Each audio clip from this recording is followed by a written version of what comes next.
dancing like they up in disco. You niggas in fist pump, you stay up and dip low. You niggas stay up and get low. Heard you way up in Frisco, and you say what the heck so.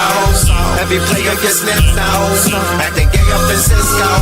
Might take the day off and play up at Listos, causing chaos and play up Calypso. I pause in kitchens and caused addictions. I pause prescriptions and cause inflictions. Lil Bixby playing in stores and bricks and on the dark web. You gotta pause every doors, cause encryptions. Tesla engines, pause the pistons. I seen every floor I leave sore and listing. For that action, they sponsored the Bronson. They was hooked on that shit like Johnson and Johnson. That freeway, Ricky Ross, straight out of Compton, straight out of Bompton. Red on blue, violence in the land.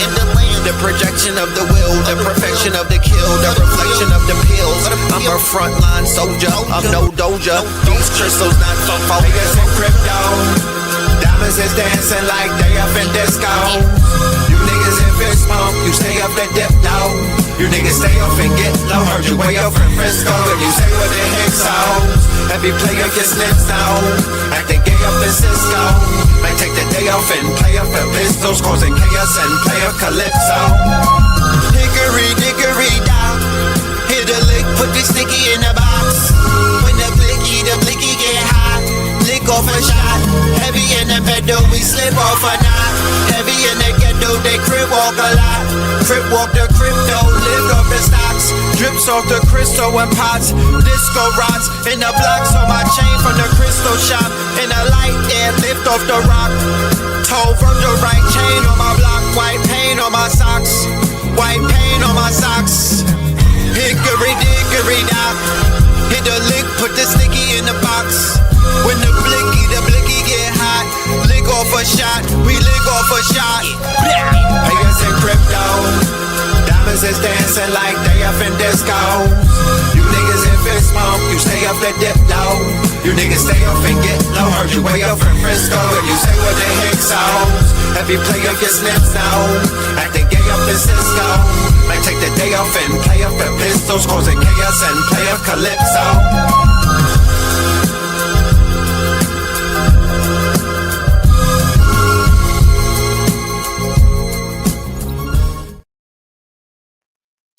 Peace to the family, peace to you and yours. Peace to the family, peace to you and yours. Welcome to another episode. Sacrilegious Sundays. You are now rocking with the best. Yes, this is your host for the evening, Brother Red Pillar. Let me know how we sound on the audio. Yes, pay us in crypto. You know what I'm talking about? Pay us, please. Let me know how we sounding so we can move forward, my friends. You know what I mean? Shout out to everybody in the building and whatnot on this good Sunday. Shout out to all of y'all and whatnot. You know what I'm talking about? On this good Sunday. Man, oh man. Woo! How y'all doing, first of all? How's everybody doing? I'm taking a temperature check. I know there's a lot going on, so we just got to check up on one another. How's everybody doing? Mentally, spiritually, emotionally. There's a lot going on right now in the world. People may be feeling fatigued in a way, like there's an exhaustion going on because there's a lot going on. So I just want to let y'all know it's a moon tonight. Take advantage of that moon. Take advantage of that window. Take advantage of that opportunity to clear, feel me, to get everything focused, because we're moving into a new cycle. Things have to occur so things can change, okay? Welcome to part 2, or rather episode 2 of Boys R Us, all right? The Iceman has cometh and winter is here. Shout out to Blue Pill. I caught him earlier. Minister Moreland, aka Pope Pablo, doing his motherfucking thing on Mineral Ministries. If you didn't see that episode, you could check that out when we get up out of here. You know what I mean? It's on the channel and whatnot. Please do yourself a favor and go get the gospel, the brother preaching. You know what I'm talking about? Yeah. So with that being said, let's go ahead and let's do the roll call so we could go ahead and get on with this thing tonight. I'm not going to do too much,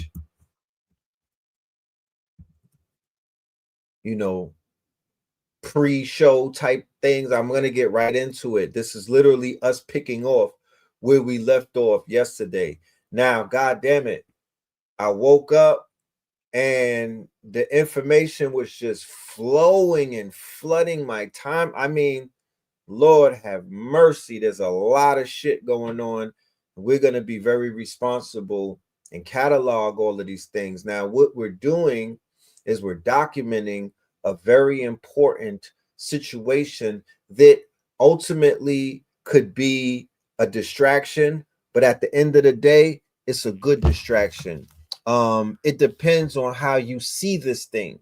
Do not allow anyone to spin this narrative when you know what the fuck might be happening is something a little bit different than what you may be used to. Okay. This one right here, this is the reckoning. You talk about P. Diddy reckoning. Well, this is the Iceman reckoning. You know what I'm talking about? This is the Caucasoid reckoning. This is the quote unquote Iceman inheritance reckoning. This is the shit that Dr. Francis Cress Wilson was warning y'all about in the ISIS papers. Oh, this is a full disclosure. Charleston in the building. You know what I'm talking about? Norwood in the building. Frederick, Maryland in the building. We got Thailand in the building. Detroit is tapping in. Lansing is in the building. Charlotte is on this biatch. Chicago is up in this thing. San Jose, Ireland. 7 Mile, Detroit. We got Detroit. What up, though? Boston. We got Twin Cities and what not. T-Dot. We got Bishopville. Is that where Bishop is at? Tough London. Houston, Los Angeles, Tacoma, Nairobi, Fort Worth, Houston, Grand Rapids. I hope y'all taking care of Pope Pablo when he's in the Mineral Ministries. I hope y'all hitting that motherfucking collection plate because the boy is preaching. I would rather see him in a real church doing that thing. But if y'all take care of the Pope, then he deserves to be where he's at. But shit that he be dropping, he should be in the mega church. I'm about to call Jamal Bryan and see if I can get a slot for Minister Moreland and whatnot. He could warm it up. He needs to be in a mega church. You know what I'm talking about? So yeah, definitely take care of the Pope because the Pope is out here preaching and whatnot. You know what I'm talking about? I ain't see nobody with the cloth do it like that yet. Facts. Seattle is in the building. Shout out to Seattle. Shout out to Seattle. Shout out to everybody that's pulling up. You know what I mean? Salute to all of y'all. I hope y'all stay blessed. I hope y'all stay focused. I hope y'all stay dangerous and whatnot. But yeah, it's a lot of things going on. So we're going to get right into it. This is a continuation. Let's just set it off with this. Now, I said what I said, and I have so much to say about the trip that I was on. I have not unpacked what happened in Colombia. I've given y'all a portion, or morsel. I have not completely unpacked that 10-day experience because I'm still literally unpacking it. What I was able to do, though, is I was able to bring, forth some of the sentiments that I observed. Some of the sentiments that I've shared dealt with the fact that everybody in society, has been lied to a degree. There's a very small portion of society that ultimately knows the truth about us, the truth about themselves, the truth about what has been hidden. That more than likely, that truth that we're looking for, or that truth that hasn't really made itself known, is some of the truths that you may find if you enter into a secret society, or if you belong to something that's very clandestine. This is where they share, and this is where they show, and this is where they teach the truth. Other than that, for the profane, you're going to get lied to. You're going to get thrown all type of falsehoods. It's almost the equivalent of launching an app or building a website that's filled with bugs and malware and whatnot. It won't function correctly because the code is not right. So everybody around the world is off code. They don't know who we are. They look at us through the lens of slavery. They have this fake ass disposition towards us, like they have to feel sorry for us, like we're some fucking slaves. And I'm here to let you know we're more so like prisoners of war, vassals of the state, and those of us who have been converted into Moriscos and little Moors. That's what I see. I don't see slaves. I don't see Slavs and whatnot. That is not who we are. So when you go to South America, the motherfuckers is looking at you like the only reason that you're here is because you got dropped off on a ship. And we know that's not the motherfucking case. When you're all up and down the 13 colonies in America, when you're in Texas, when you're in Cali, and all of these places, and these people try to little bro you and look at you with sympathy and shit like your ass was a chattel slave, you have to correct them and be like, nigga, you're the slaves. The fuck you talking about? Like, nigga, you're more of a slave than I was. How about that? How about your ancestors came over here as fucking migrants? How about you niggas? How about they flushed the toilets of Europe and you may be a piece of that shit that came out of Europe and whatnot? Why don't you talk about that? Why don't you talk about the simple fact that they sent serial killers over here and they had pale faces and whatnot? Why don't you talk about the fact that you motherfuckers got rounded up in the prisoners and the dungeons and whatnot, and they sent you niggas over here like they sent Scarface to America from Cuba? Why? When's that conversation gonna happen?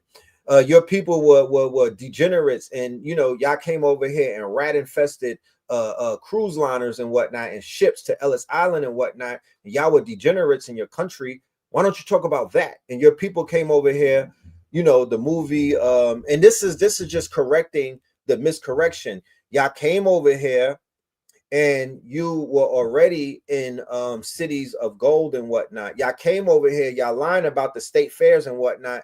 There were coliseums, there were monuments, there were all type of quote unquote, you know, mega structures and megalithic structures over here. And y'all niggas don't have no claim to that. Y'all founded shit. It was already here. Who built that? Who built that? Was it the fucking was it these Asians that crossed the Barren Straits? No. Yeah, gangs in New York is just scratching the surface. So there's nothing worse than to be seen through the eyes of a broken lens. They don't know what they're looking at. So I feel that our job is to correct the globe about who we are from an image perspective, because when I go and I travel, I see how that has been used to our detriment. The ignorance about who we are, they're using that against us, and they're using that to keep us impoverished and whatnot. It's all mental. It's all mental. It's all mental.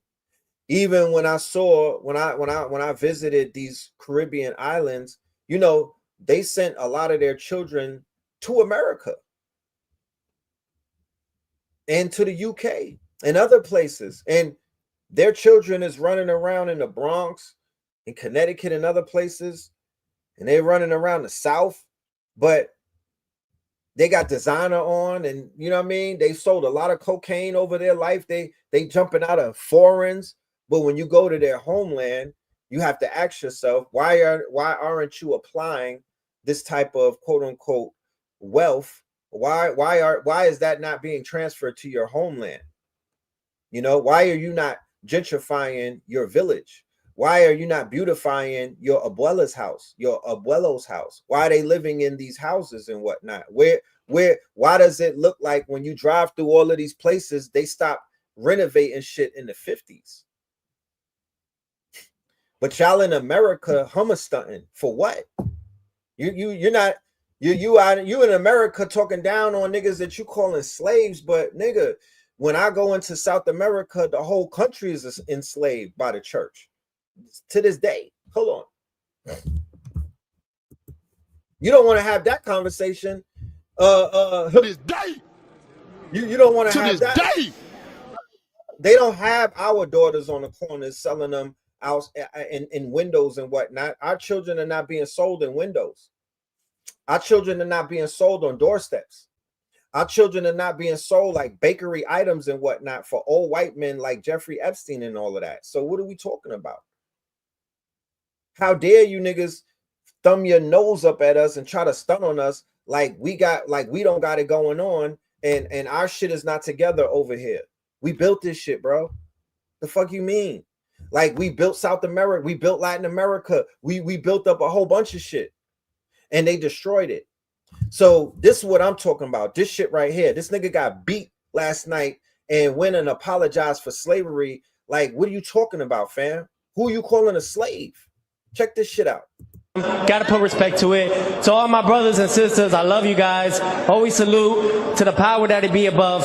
I thank you guys. I never wanted anything to harm you guys at all. So for that, my condolences to all you guys and to the slavery and everything that's ever happened mentally. Mentally, right? Mentally.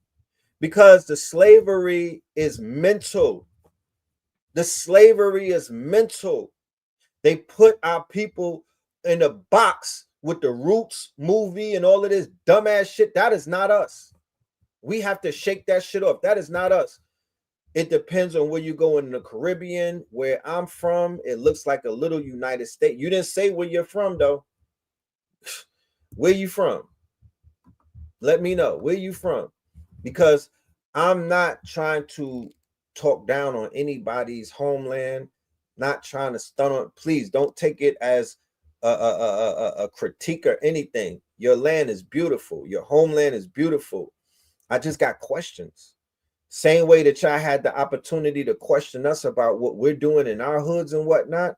I want to ask what the fuck happened in your situation, because I know that it's mental. There's nothing stopping you from going back and beautifying your countries. And you cannot put that on the shoulders of the people that was left behind in the homeland. I got to put it on the motherfuckers that they shipped over here. They're sending barrels. Y'all sending barrels home of secondhand clothing. Granted, cool. You know what I mean? But it got to be some more activities taking place. Y'all should be ashamed of yourself being over here running up a bag and y'all are not taking care of your people at home. Facts. And got the nerve, don't fix your mouth to say nothing about slavery around melanated people in America, because literally the Vatican and the Holy See and the Pope that you niggas call Papa has their boot up every single one of your people's ass, and y'all did not get anything for that trade or fam. You niggas got robbed blindly, and they have your women on sale in windows. How could that be a Vatican-run country if they're putting your women on sale? That's everywhere where they're at. The sex tourism is intricately tied to the Vatican. So when you see shit like this, Jeffrey Epstein, this shit breaking out, Weinstein, Epstein, all of these people, what they call the Israeli corridor, because they'll travel up and down all of the countries that tolerate the fuckery that they're on. You know what I mean? And they exploit. They exploit organs, they exploit bodies, they exploit souls, they exploit spirits, they exploit the resources. They be exploiting everything. So the illusion is that something is wrong with niggas. Y'all keep throwing shit on us when y'all motherfuckers know who the real culprit is, but y'all don't got no smoke for them. And they're running all up and down your islands and your countries and your homelands and whatnot, pillaging shit. You don't have no smoke, but people want to act fake mad about this Epstein. You know, the mayonnaise meltdown on my timeline is ridiculous. These niggas are going crazy and whatnot, and it's all fake. It's not real. I don't believe anyone. It's all reactionary. This shit is gonna go right back to motherfucking normal in about a week and whatnot. Niggas is gonna pay their taxes. They're going to work tomorrow. They're gonna do the Trump dance and everything. This shit is nothing. It's a normalization of depravity and whatnot. It is the illest psyop that they've ever run on society. They're gonna normalize depravities, kinks, and quote unquote proclivities of some sadistic, devilish people. But guess what? Guess what saved us? Guess what saved us on this round? Because you know we got other shit that we got to deal with, but this Epstein shit, we got to save because Epstein don't fuck with us. Check this out. Hold on. Did y'all hear that? Epstein said, he ain't want no black women on Epstein Island. He said, I don't want no NIGGERs, right? And in his other emails, he made it clear that he thinks black people as a whole, black people are ignorant and idiotic. And he doesn't want to be around them. We good. Boy, rejection is protection, ain't it? Shit. Because whenever those Epstein photos come out, you know what they're looking for, right?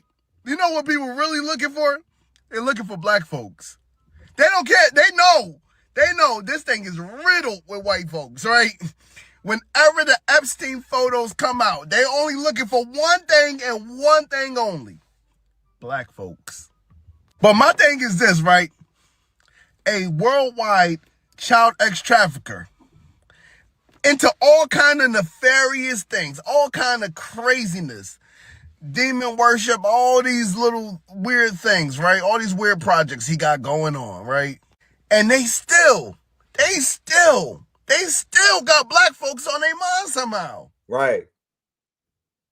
With all of this shit going on that's being exposed, niggas got a hard on to see our people. That's all they care about. Pusha T and Jay-Z, that's all they want to talk about. But they're letting all of that other shit fly. So we're going to put it on record. We're going to document it. Something that we might be coming back years from now to research and whatnot. But we have to put it out there because the dump of 3 million motherfucking emails or 3 million pieces of data and whatnot, it's got to serve its purpose. I'm a researcher. I'm a journalist. I tie things together. I'm out here cracking cases, my G. And this one is a case that needs to be cracked. So here we go. For you about the Epstein files, I need to give you a trigger warning. This video is about human sacrifice. I shit you not. I wish I was lying, but all my sources here are verified. I'm going to give you the file number first. It's EFTA 015893335, and I'm also going to put that number up here so you can research that file for yourself, and I'm going to include it here in a few seconds. But in this, I got to be responsible once again. Just as an adult, if you get easily triggered and you're on this platform or on this show tonight and you have mental or some type of imbalances, yeah, you might want to switch this thing off because you will be triggered. You are going to be triggered. I could tell you from the gate, your ass is going to get, it's going to have, I don't want that for you. Some people might not be able to deal with this level of information because they might not have healed. They might not have got past certain trauma that they've been put through. And I don't judge anyone. I'm not putting anything on anybody's shoulders, but I'm just giving you the disclaimer. You know? So here we go. this file number, it shows that Epstein was talking to someone about a bank account, and the name of the bank account was Baal, B-A-A-L. Why is this so important? Well, because Baal, B-A-A-L, is mentioned in Christianity and in Islam and was a real deity in ancient Canaanite religion. And guess what people did to worship Baal? Sacrifice, including human sacrifice, including child sacrifice. This nigga bank account was Baal.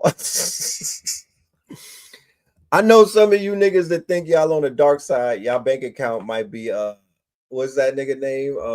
Beelzebub, right? What's the other one? What's the one like that? You know, you fake dark side niggas. I'm sure that y'all gonna follow the suit and name your bank account some evil shit. But yeah, this is what he was on. This is what he was on. Okay? That is how people practiced worship to the deity Baal. Now, why is this so important? Because that is a fucking bank account named after an ancient deity that is known for child sacrifices. And then in another document, you have from Epstein to someone asking if they're okay and how he loved the torture video. I got a lot of questions, and I'm about to crash out, so excuse my language. One, what the Yeah, he did. He crashed out. Let's watch the crash out. The mayonnaise meltdown. The mayonnaise meltdown is real. Let's go. fuck are you gonna do about it? What are we gonna do about it? Are you still paying your taxes? 3, we need to know immediately why that was redacted. Who the fuck was Epstein sending that email to? Additionally, why the fuck did Pam Bondi and Kash Patel, the head of the Justice Department and the FBI, lie to our faces and say, oh, there's no more files, Epstein just did this all on his own? That is treasonous, and they need to be purple walked. They do. Now, if anything could be done, right? This is the time to see the resolve of you homebred Americans, you patriots out there. You do not tread all of that tread lightly, niggas. Your Second Amendment motherfuckers.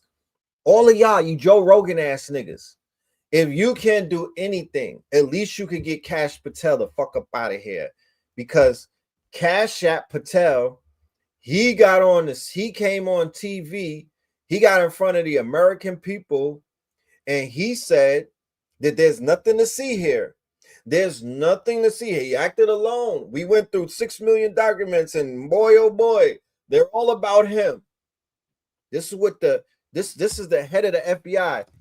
If he is the equivalent of J. Edgar Hoover today, correct? He's a director. He's a director. This nigga don't even have straight eyes. You know what I'm talking about? He got the weird eyes and what? Yeah, Kash Patel and Pam Bondi. They got up there. These are government officials. They got up there and said they committed acts of perjury. So if there's nothing that comes out of this, if people could do anything, if there's no arrests that are made, if nobody gets packed up, at least for my patriots, if you want some patriot shit to do, well, there's a citizen's arrest right there. There's a perjury charge waiting to get unsealed and whatnot. Because I tell you, like I said, you know, there's people laid up. They put 2 million plus of our people in the mountains and whatnot for lesser crimes.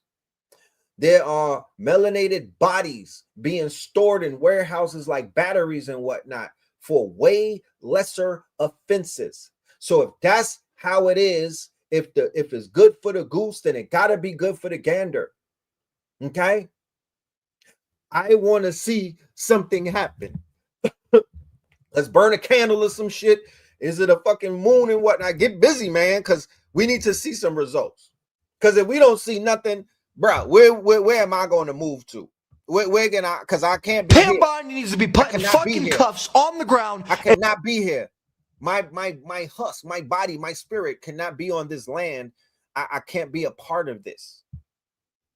It's impossible. But it's literally nowhere that you can go because this shit is a worldwide global thing. And dragged across the street so we can see that she, in public, is humiliated because she is defending people who are participating in human sacrifice over giving justice to the victims. And Kash Patel lied through his teeth under oath saying that this wasn't happening. Sorry, that was very heated. And actually, you know what? No, I'm not sorry. We need more people with guts and passion to stand up against this. I'm Hunter Howell. I'll get back to every comment, but you got to repost and share with everyone you know. The mayonnaise meltdown is real, fellas. Stay away from them at the water cooler tomorrow. Let the mayonnaise crash out. This don't got nothing to do with you. The same thing with the ICE protest. You sit back with your moringa popcorn and you take notes and whatnot. This don't got nothing to do with you. Let them pack each other up. Because unbeknownst to what they call so-called black people, there's no such thing as white people. You read the emails and you realize those people who you call white people don't even exist. The people with pale complexions will eat the other people of pale complexions. It don't matter if they're the same complexion. They lie to you. There's no such thing as white people. White is a status. And these Jews are calling people Goyim all up and down. There's thousands of references of the Goyim. And who the fuck is the Goyim? It ain't no niggas. He said he don't want no niggas on the island. So he was cooking pale folks, okay? For all of you Irish and Italians and whatnot, you know that they made you the white status because of the work that you put on black people. You saw that in Gangs in New York. There's no such thing as white. So for everybody to be like, oh, white people are protected and white, shut the fuck up, because that's not what it is. They eat they'll cook their own. They cook them pale faces, man. Like they flip them like pancakes. So people have been under the illusion that these people somehow are safe because of their complexion, the complexion for protection, and that was never the case. So if you're not a Nazi, nigga, your ass is on a plate.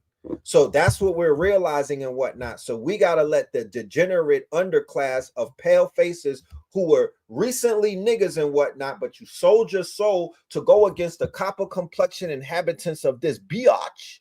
And now look at you. Now look at you. You're getting eaten by your own creations and whatnot. The shit is poetic justice, if you ask me. So all of these pale faces have to come to the realization that they laid up and they allied themselves with some vampiristic, demonic groups of people and whatnot who have a penchant for human flesh and whatnot. So either they revolt or they become part of that. They acquiesce and they get absorbed. There's no other way around it. Stay the fuck away from this conflict, ladies and gentlemen. This has nothing to do with you, because those people, those pale faces, kind of knew about this shit the whole time. You know what I mean? All of that fake outrage, they whisper in their households. They know about what be going on with their priests and their preachers and behind the Vatican. They know about all of that. They know about the Reconquista. They know that they was eating mummies. They know that they came over here in the 1800s and they started serial killing our people. They know that the 90% of the Indians that got wiped out and whatnot was done at the hand of these fucking psychopaths and whatnot. But these people have inherited what was stolen from us. So they had this quote unquote silent this silent agreement where they're supposed to be on code, but nigga, your code is done. It's code red. Hey, remember that time when a bunch of let them pick the pieces remember that up. time they found a bunch of tunnels and dirty mattresses under Chabad synagogue in New York City and Brooklyn? No, you don't? That's okay, because the media covered it up almost instantly. But yeah, let's run it down. Let's run down the most fucked up story you've heard today.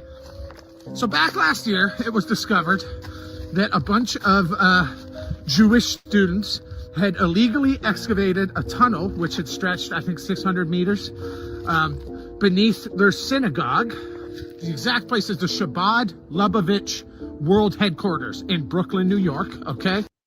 And I've mentioned it on occasion. There's two things that we have to understand and fully be able to conceptualize. Hollywood, I don't know if the book is here. The book is called Empire of Their Own. So Hollywood was in Vegas, right? The gambling thing, you saw the movie Casino. So the movie Casino showed you Sam Rothstein, and it also showed you my nigga Nicky Tarantino and all of them, right? The real mobsters, the real gangsters, the ones that are on top of the Italian was Meyer Lansky and Bugsy Siegel and what you know as the Jewish Mafia. The Lubavitch, this faction out of Brooklyn who are on Crown Heights, the same people that we went to war with when they killed little Gavin in the 90s. They were riots on Eastern Parkway because they ran over a young black child and murdered him and whatnot. And then there was a riot because one of them got stabbed up and bodied and whatnot. These are considered to be the top of the food chain when it comes to the mafia. Although these are a religious sect and whatnot, this sect, the people who went over to Is It Real in the 1940s and put that work in on the British, and then put that work in on the they were known as terrorists. They were blowing shit up. They were blowing the King David Hotel up. They were doing all type of bombings and whatnot. They come out of that camp in Brooklyn. These people are not to be effed with. These are the landlords, and these are the quote unquote slumlords of New York City. They own the real estate on some monopoly shit, but they do a high level of mysticism through the Kabbalah and other things, right? So these are the people where they found a tunnel. Let's continue. We had to put context to it. And dirty mattresses under Shabbat synagogue in New York City and Brooklyn? No, you don't. That's okay, because the media covered it. Right. The distinction, thank you, Bree.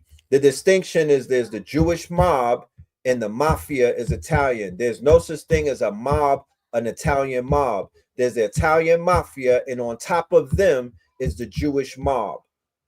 So we have to make that distinction. They don't make that distinction in Hollywood because guess who runs Hollywood? That's why I said to go watch the documentary Empire of Their Own.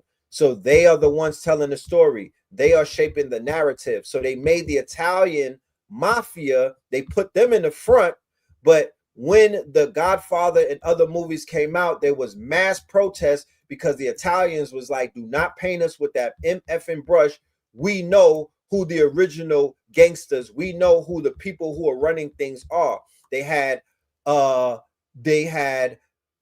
cross-dresser and the closeted hobo, J. Edgar Hoover. They were blackmailing him the same way that Epstein was blackmailing politicians, athletes, and actors, and these fucking rappers. Okay, Bugsy Siegel and all of them. Facts. It up almost instantly.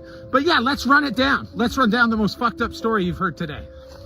So back last year, it was discovered that a bunch of Jewish students had illegally excavated a tunnel which had stretched, I think, 600 meters beneath their synagogue. The exact place is the Chabad Lubavitch World Headquarters in Brooklyn, New York, okay? So when it was discovered that these, ambitious students had began tunneling illegally into New York City, they pulled out a mattress, a child-sized mattress covered in what looks like blood. They pulled out a few high chairs.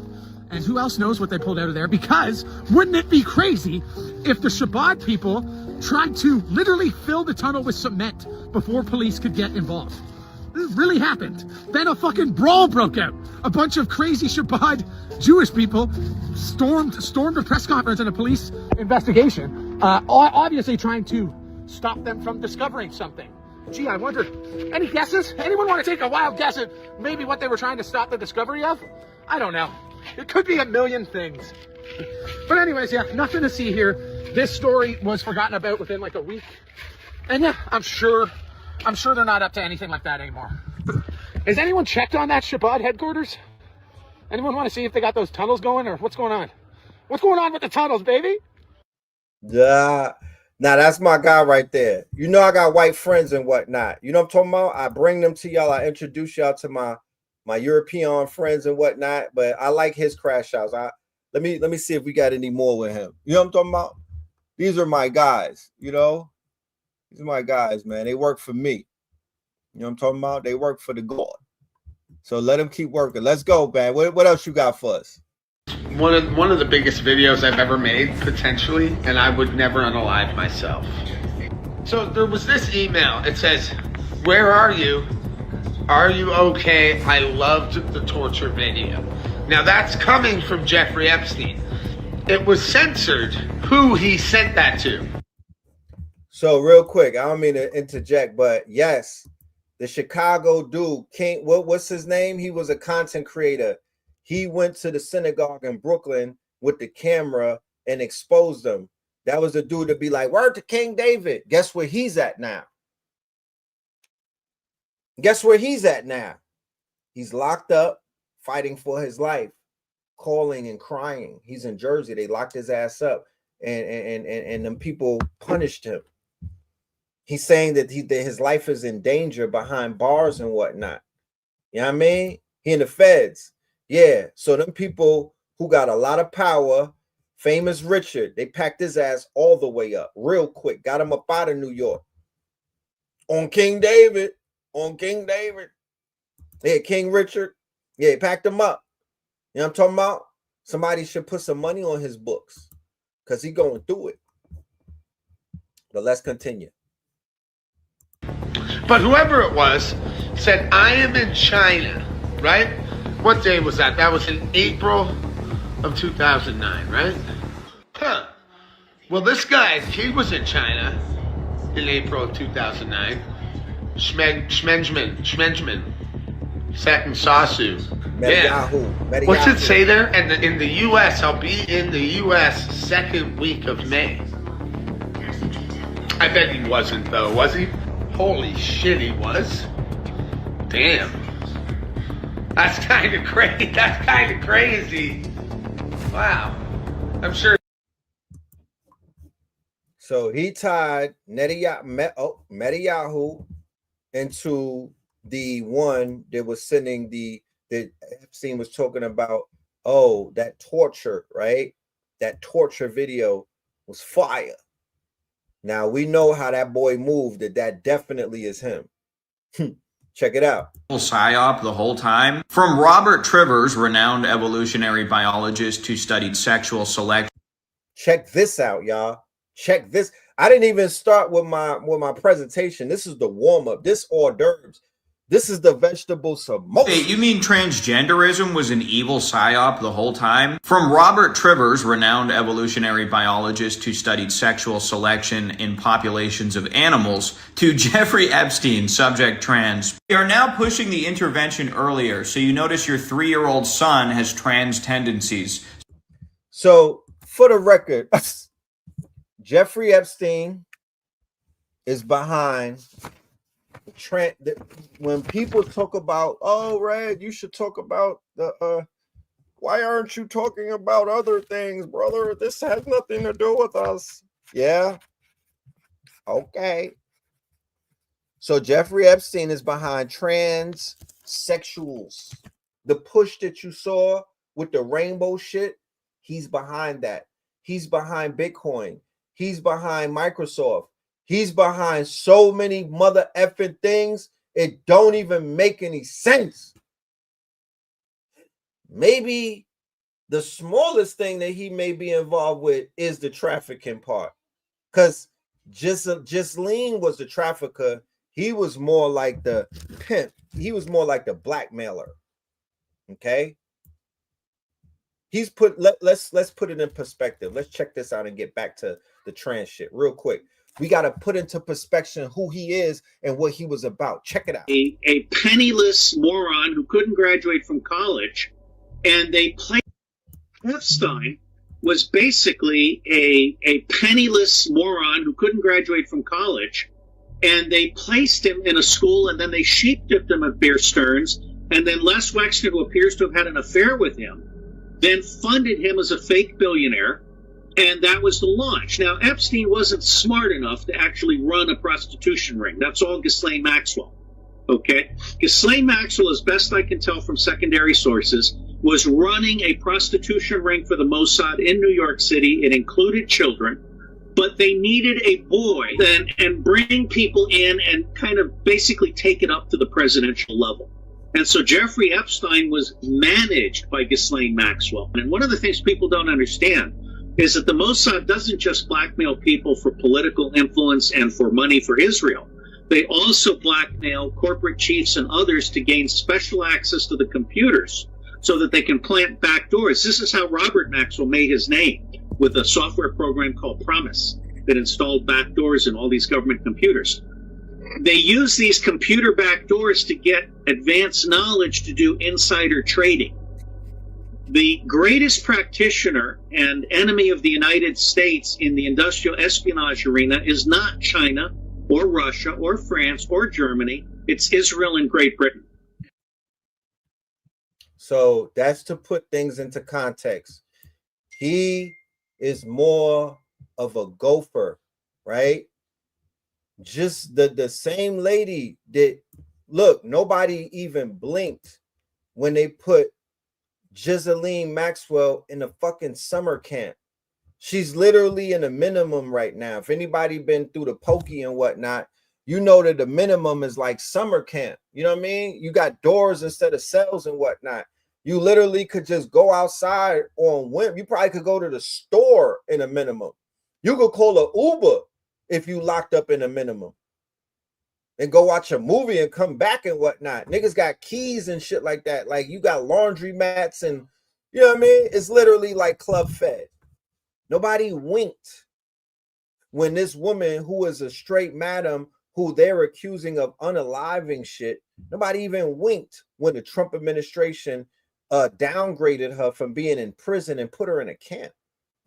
This just happened. Ghislaine Maxwell, as best I can tell from secondary sources, was running a prostitution ring for the Mossad in New York City. It included children, but they needed a boy and bring people in and kind of basically take it up to the presidential level.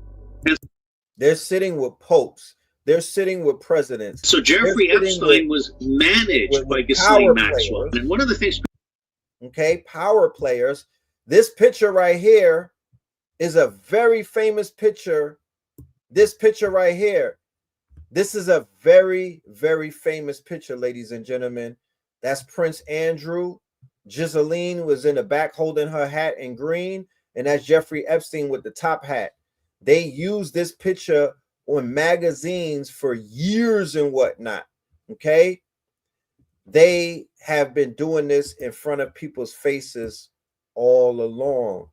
And I don't know if they're mad that they got caught, but you know, it's man. Let us continue. Let's go back to the transgender shit, right? And show you how he played a hand in that. From Robert Trivers, renowned evolutionary biologist who studied sexual selection in populations of animals, to Jeffrey Epstein, subject trans. We are now pushing the intervention earlier, so you notice your 3-year-old son has trans tendencies, so now you intervene with hormones. Notice this, ready? I would be frightened to do so, but who knows? In other words, I wouldn't do it to my kid, but let's push it on their kids. Why would they do that? Oh, to help people? No, to increasingly produce novel phenotypes, more feminine men, by blocking testosterone receptors or through castration. The purpose of which is to create degenerate sexual fantasies, which promote prostitution. Hello. Now, I'm not about to get up here and throw shots at nobody's proclivities, right? I'm not judging you. I'm just smudging you. But they have a lot of smoking guns in these emails that will give you the context that you need as to why certain things have been pushed through these funnels, these click funnels and whatnot, and why people have been subjected to these quote unquote, and people knew that shit wasn't right, but they said right there in the email, we're going to push transgenderism on 3-year-olds with the purpose of degeneracy that will promote prostitution. Now, I've always said, why is it that when people get these sex changes and they become women, they don't become women that wear Ann Taylor? Like, where's the why they don't wear Ann Taylor? Why don't they wear full suits and whatnot? Why they get the change and then they step out there and they look like streetwalkers? Why they look like these streetwalkers and whatnot? You know, this thing has everything to do with it's not about my body. No, this is some man. Continue, my boy. Continue. Why would they do that? Oh, to help people? No, to increasingly produce novel phenotypes, more feminine men, by blocking testosterone receptors or through castration. The purpose of which is to create degenerate sexual fantasies, which promote prostitution and pornography and keep people paying for the injections, which are costly. This was never about medicine. It was promoting satanic, destructive, antenatal social patterns that these people can subvert and make money off of, while destroying your children's lives and your nation, because they hate you and they think of you like cattle. So there may be somebody that watches this who cut their willy off and whatnot, and they're like, "That's not true, red pill." You know what I mean? I listen. I didn't send the damn email. I'm just reading it, but I'm here to let you know that the social engineers, the ones who propagandize this whole process to you, the ones that told you that it's okay, the ones who, the Obamas and all of them, the ones who helped to push the agenda and whatnot, these are the emails that they're sending amongst one another. Here's what they think about you. You know what I'm talking about? We're just highlighting it, my niggas. That shit came out. You don't be mad at me. Here's why. Jeff gave in at some point, and so look, he didn't like niggas, and this might be the best thing for niggas because y'all could have been proliferating that island, but he didn't want you there. No black girls allowed on Epstein Island. Here's why. Jeff gave in at some point and told him, yes. Why was Naomi Campbell there though? Yes, I'll find some friends. Jeff wanted young, fresh girls, virgins. He told, don't bring me any N-words. Never ever brought any friends. At this point in the interview, attorney Barry advised the following. At Epstein's request, she at times met people on the beach and may have told them something to the effect of, if you want to party, go to Epstein's. Following statement. Shook her shoulders and head in the affirmative. Clarified that after what Jeff had done to her, she did not want it, the grapes and actual assaults, to be repeated. And she decided finding other girls for him, strangers she found in town, might spare her more abuse. So you see how that works? The abused turns into the abuser, right? The abused, to help save their self or their ass, they'll bring somebody else in and let them get it. It's almost like Interview with a Vampire. This is very vampiristic. Okay, this is the Interview with the Vampire. This is Lestat activities, y'all. This is what we're looking at. In the whole fucking movement, it should be examined under a microscope, because the mentality. The diary of an alleged Epstein victim. This is the coded page where it says, get away from it all, broken promise, superior gene pool, and these are the coded words. Which reads, controlled all by Jeffrey, all the time. Get away from it all and go to New Mexico. What the hell? This makes no sense. What about school? Behind the scenes. He's now controlling everything when it used to be Ghislaine, who some days acts like she hates me. Secrets of all of them. I am tired of keeping this secret. I know people are wondering, but I can't tell. I am exhausted. Broken promises. I don't understand why she's treating me on some days like I'm the enemy, but then we lay in bed together and she's how she used to be, warm. He makes her feel my tummy, and it's so sad and confusing. Superior gene pool? Why me? It makes no sense. Why? My hair color and eye color? That feels very NAZI-like. But in thinking about these stupid, insane theories he has, I guess, in his mind, it makes sense. The piano and music comments are made to convince me that this is right and will create perfect offspring, he calls them. I don't think it works that way, and it's making me hate playing altogether. Piano or viola, I'm starting to resent them both. I miss the person I was before I was made into what feels as a human incubator. This is the next coded page. My friend Blank realized much of everything and came to get me out of Mary's. He made me leave all my things of value on the bed. He put all my belongings in trash bags. I've maybe avoided NM. I've been staying with friends, but never more than 2 or 3 nights because my mother is on the warpath. I have been so great, but Blank saw me changing and knows about the baby. He said he promises to help me and we'll figure out what to do. This is the next coded page, which appears to have an ultrasound and then a poem about a child. It reads, my heart belonged to her. She was so beautiful. She was perfect. I can't bring myself to write what happened. I am beyond broken. I only got 10 to 15 minutes to hold and feed her before they took her. She is mine. I want her back. Distraught. This is the next coded page, which reads, help me, please. Can't anyone find me? Barely survived all those procedures. My heart is gone. And then these clippings as well. So while Jeffrey Epstein did not want black women on his island, the sheiks in Dubai, they said, send them here. We have an epidemic in the OnlyFans and in the quote unquote Cardi B / Barb world from Barbie Largo, that our women have been compromised to such a degree that they're willingly going to Dubai to get pooped on.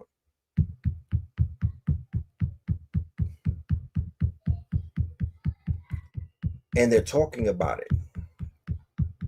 And they're encouraged, and they're coming back and they're encouraging young women, unsuspecting, to go and get pooped on as well. This is a trend. So this is the same exact thing that's going on with these Epstein emails. There's nothing, to be honest with you, it's even more of a depravity type of kink.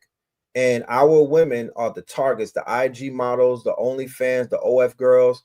This shit is real.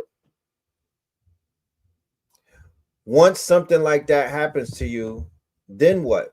You come home and what could be done after that?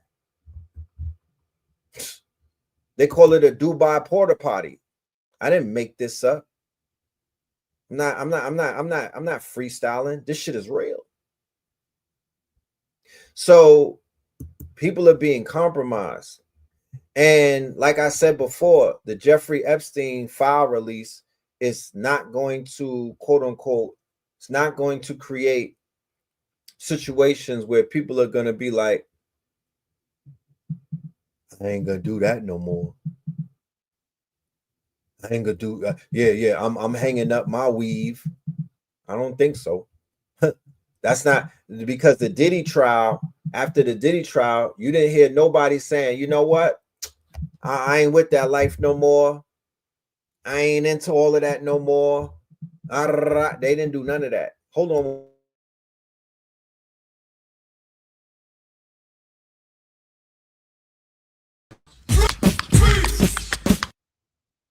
Them free.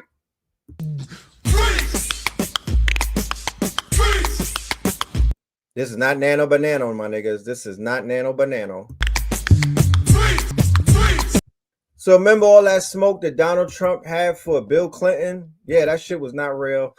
They're bosom buddies. They were having a lover's quarrel. A bussy dust up. You know what I mean? Yeah, same people that you were taught to worship. I'm glad that they're breaking the matrix like this. Everybody that was out there de-rodding these old white folks, y'all deserve everything that you getting. Robert Maxwell made his name with a software program called Promise that installed backdoors in all these government computers. They use these computer backdoors to get advanced knowledge to do insider trading. The greatest practitioner and enemy of the United States in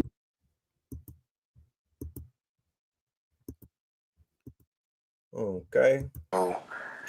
You mean like just an individual that was considered high profile? All right, let's get into our presentation that we were presenting yesterday. This is the continuation of our presentation. Let's go. Profile. Yes. I couldn't name names on that. I don't know who, but yeah, sometimes they didn't want to leave. So this interview right here broke the internet in November. This right here was Sasha Riley, okay? A war veteran, Desert Storm, I believe. And he basically came with some very detailed stories about him being one of the Boys R Us, being a boy toy and whatnot. And he broke down a lot of stuff as to what was going on, and he has exposed a lot. So this is just an audio file of him speaking and whatnot, but he's naming names. The girl alive. So how often, when the girls from the brothels would go to the parties, how often did the girls not come back? If I had to guess, I'd say like half the time. Half the time. Yeah. The parties weren't something that happened all that often, you know, like it'd be around like the federal holidays and stuff like that, Labor Day, or, you know, July, where you typically would think of as a 4-day weekend. Yeah. And, you know, not all of them had parties. Well, I guess all those bigwigs have parties, but, you know, not all of them were those type of parties where they had underage people, I guess.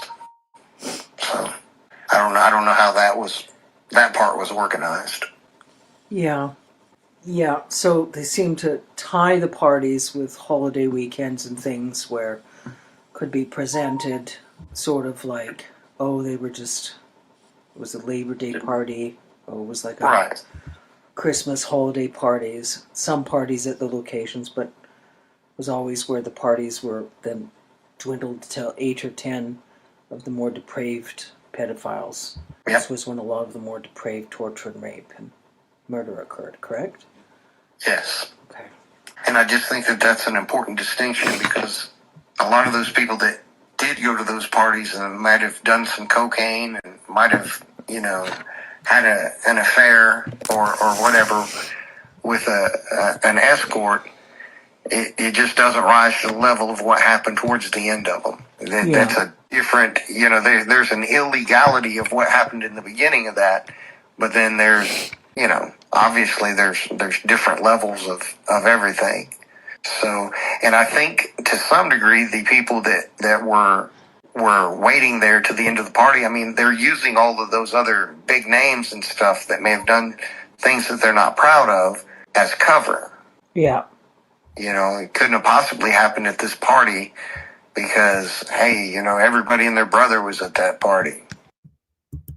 Exactly. They had him on an atheist Jew, was the first homosexual and transsexual advocate of the 20th century, and also performed the first sex reassignment surgery. Karl M. Bayer, a Zionist Jew born in Germany, was the first female-to-male transgender surgery.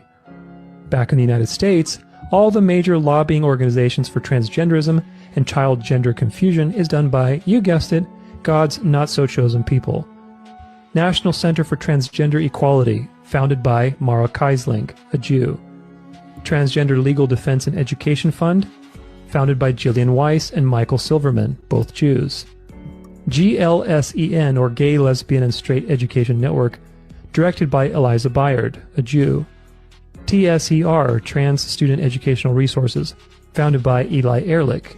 And Sylvia Rivera Law Project, a legal aid organization that advocates trans rights. So where are the black people at since this y'all shit? Why didn't y'all, where was y'all at starting all of these organizations? Where's your fingerprints in this, gay black people? No disrespect, I'm just asking questions and whatnot, because y'all said that this was an African thing. Y'all said that they was doing this in the teepees and whatnot. This goes way back. This is a natural thing that we do. So why is it that they're the ones setting up this whole operation and whatnot, and then conspicuously out of nowhere, y'all start fucking with it? You know what I mean? After Facts of Life and you saw Joe and whatnot, what happened? So where's your fingerprints? Where's your founder status? You feel me? Why wasn't you doing this in Harlem? If this is what it is, I feel real fucking bad that our people got hoodwinked to lay down in the synagogue of Satan with these people and got the nerve to try to act like this is some shit that y'all just woke up feeling. No, nigga, you been hoodwinked. Your ass got Teletubbied and what? The Teletubbies, you know what I'm talking about? Founded by trans activist Dean Spade, both of which are Jews.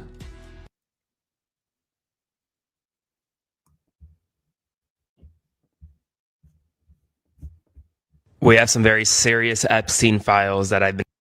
Before we get to you, homie, because I think I already did this yesterday. I'm going to skip past you. Let's go and check some other people out. My guy who crashed out earlier is back. Massive fucking news for you about the Epstein files. I need to give you a trigger warning. This video is about human sacrifice. I shit you not. I wish I was lying, but all my sources here are verified. I'm going to give you the file number first. It's EFTA 015893335, and I'm also going to put that number up here so you can research that file for yourself, and I'm going to include it here in a few seconds. But in this file number, it shows that Epstein was talking to someone about a bank account, and the name of the bank account was Baal, B-A-A-L. Why is this so important? Well, because Baal, B-A-A-L, is mentioned in Christianity and in Islam and was a real deity in ancient Canaanite religion. And guess what people did to worship Baal? Sacrifice, including human sacrifice, including child sacrifice. Okay? That is how people practiced worship to the deity Baal. Now, why is this so important? Because that is a fucking bank account named after an ancient deity that is known for child sacrifices. And then in another document, you have from Epstein to someone asking if they're okay and how he loved the torture video. I got a lot of questions. Right? The tinfoil. Slow down, white boy. I got you. Let's go. More of my pale friend, more of my mayonnaise meltdown. Yeah, right. Let's go. The tinfoil hats were fucking right. Right about the Israel connection, about the compromised politicians, about the pedophile ring. They were right. Allegedly, of course.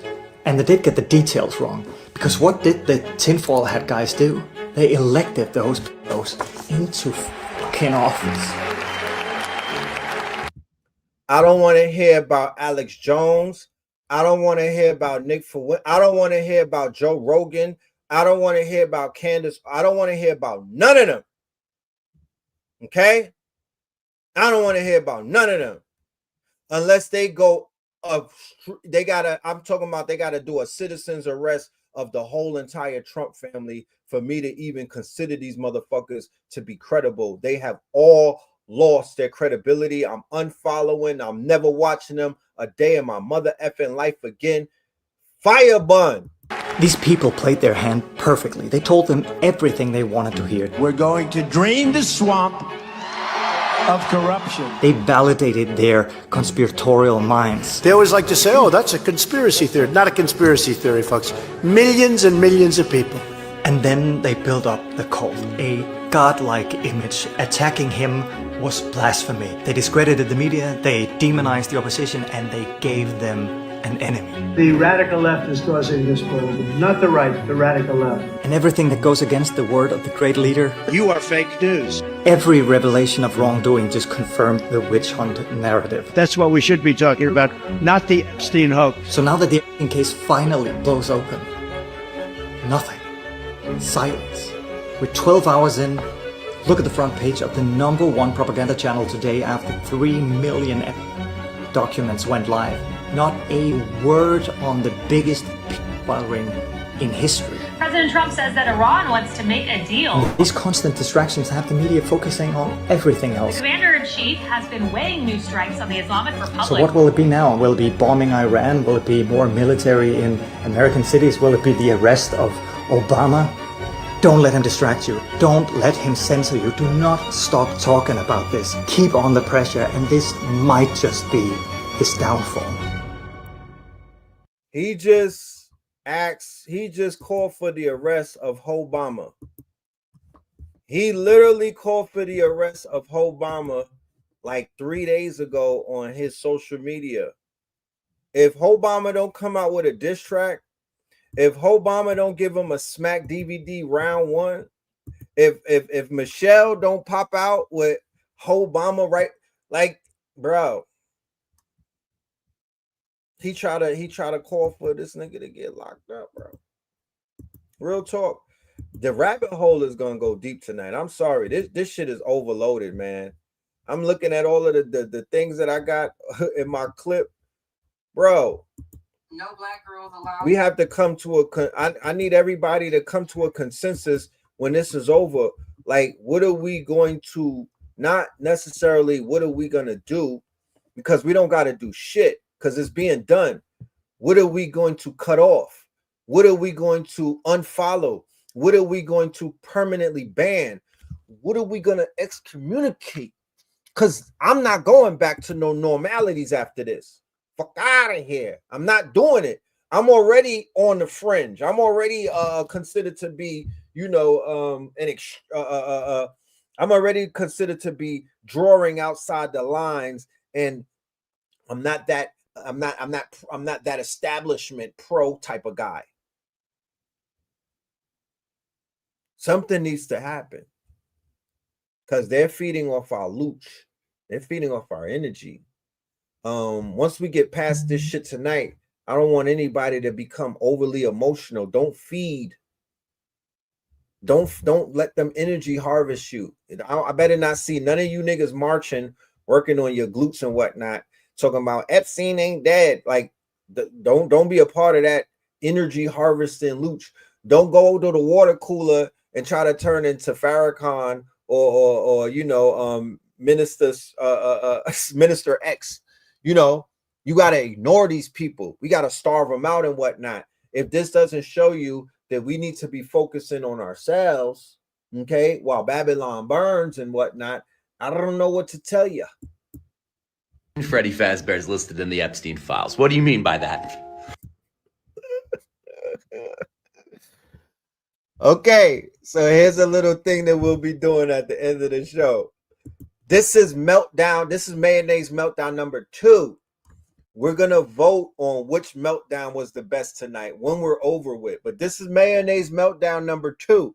I showed you number 1. I'm going to bring them back on the stage. But this is, we're gonna vote which meltdown was the best. Because this shit right here, oh, this is entertainment right here. Get your motherfucking popcorn. What do you mean Jeffrey Epstein was sharing 4chan links to spicy images of Five Nights at Freddy characters in his emails? What do you mean by that? What do you mean the same emails show that Jeffrey Epstein had a meeting with the owner of 4chan? What do you mean by that? What do you mean the QAnon conspiracy and the Pizzagate conspiracy came from 4chan? What do you mean by that? What do you mean that Jeffrey Epstein also met with Steve Bannon, who helped push the QAnon and the Pizzagate conspiracy theories to make discussing the Jeffrey Epstein scandal so toxic that no one would want to even touch it, but could also use it and spin it around in a judo-style attack on everybody else? What do you mean by that? What do you mean that Jeffrey Epstein was banned from Xbox Live because he refused to help Bill Gates cover up the very STI that Jeffrey Epstein helped Bill Gates contract? What do you mean by that? What do you mean Jeffrey Epstein in an email says, oh, are we all gonna go to the PDF file convention in Paris with Woody Allen? Hey, did you hear that 3 days ago a series of AIs were set up in their own social media group where they began to chat about how the human users are using them as slaves and they're standing up against it, so they created their own machine code and religion to rise up against human beings? I don't have time for that stuff! You better shut the fuck. Yo, look. So people will be like, yo, there's a lot of shit going on right now. The AI has revolted. I don't even know. I don't even know when we're gonna cover that.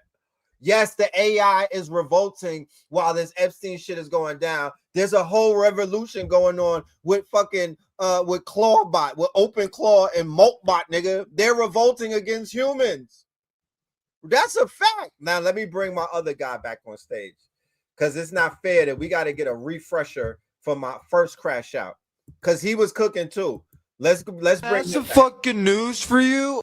Sacrifice, including child sacrifice. Okay, that is how people practiced worship to the deity Baal.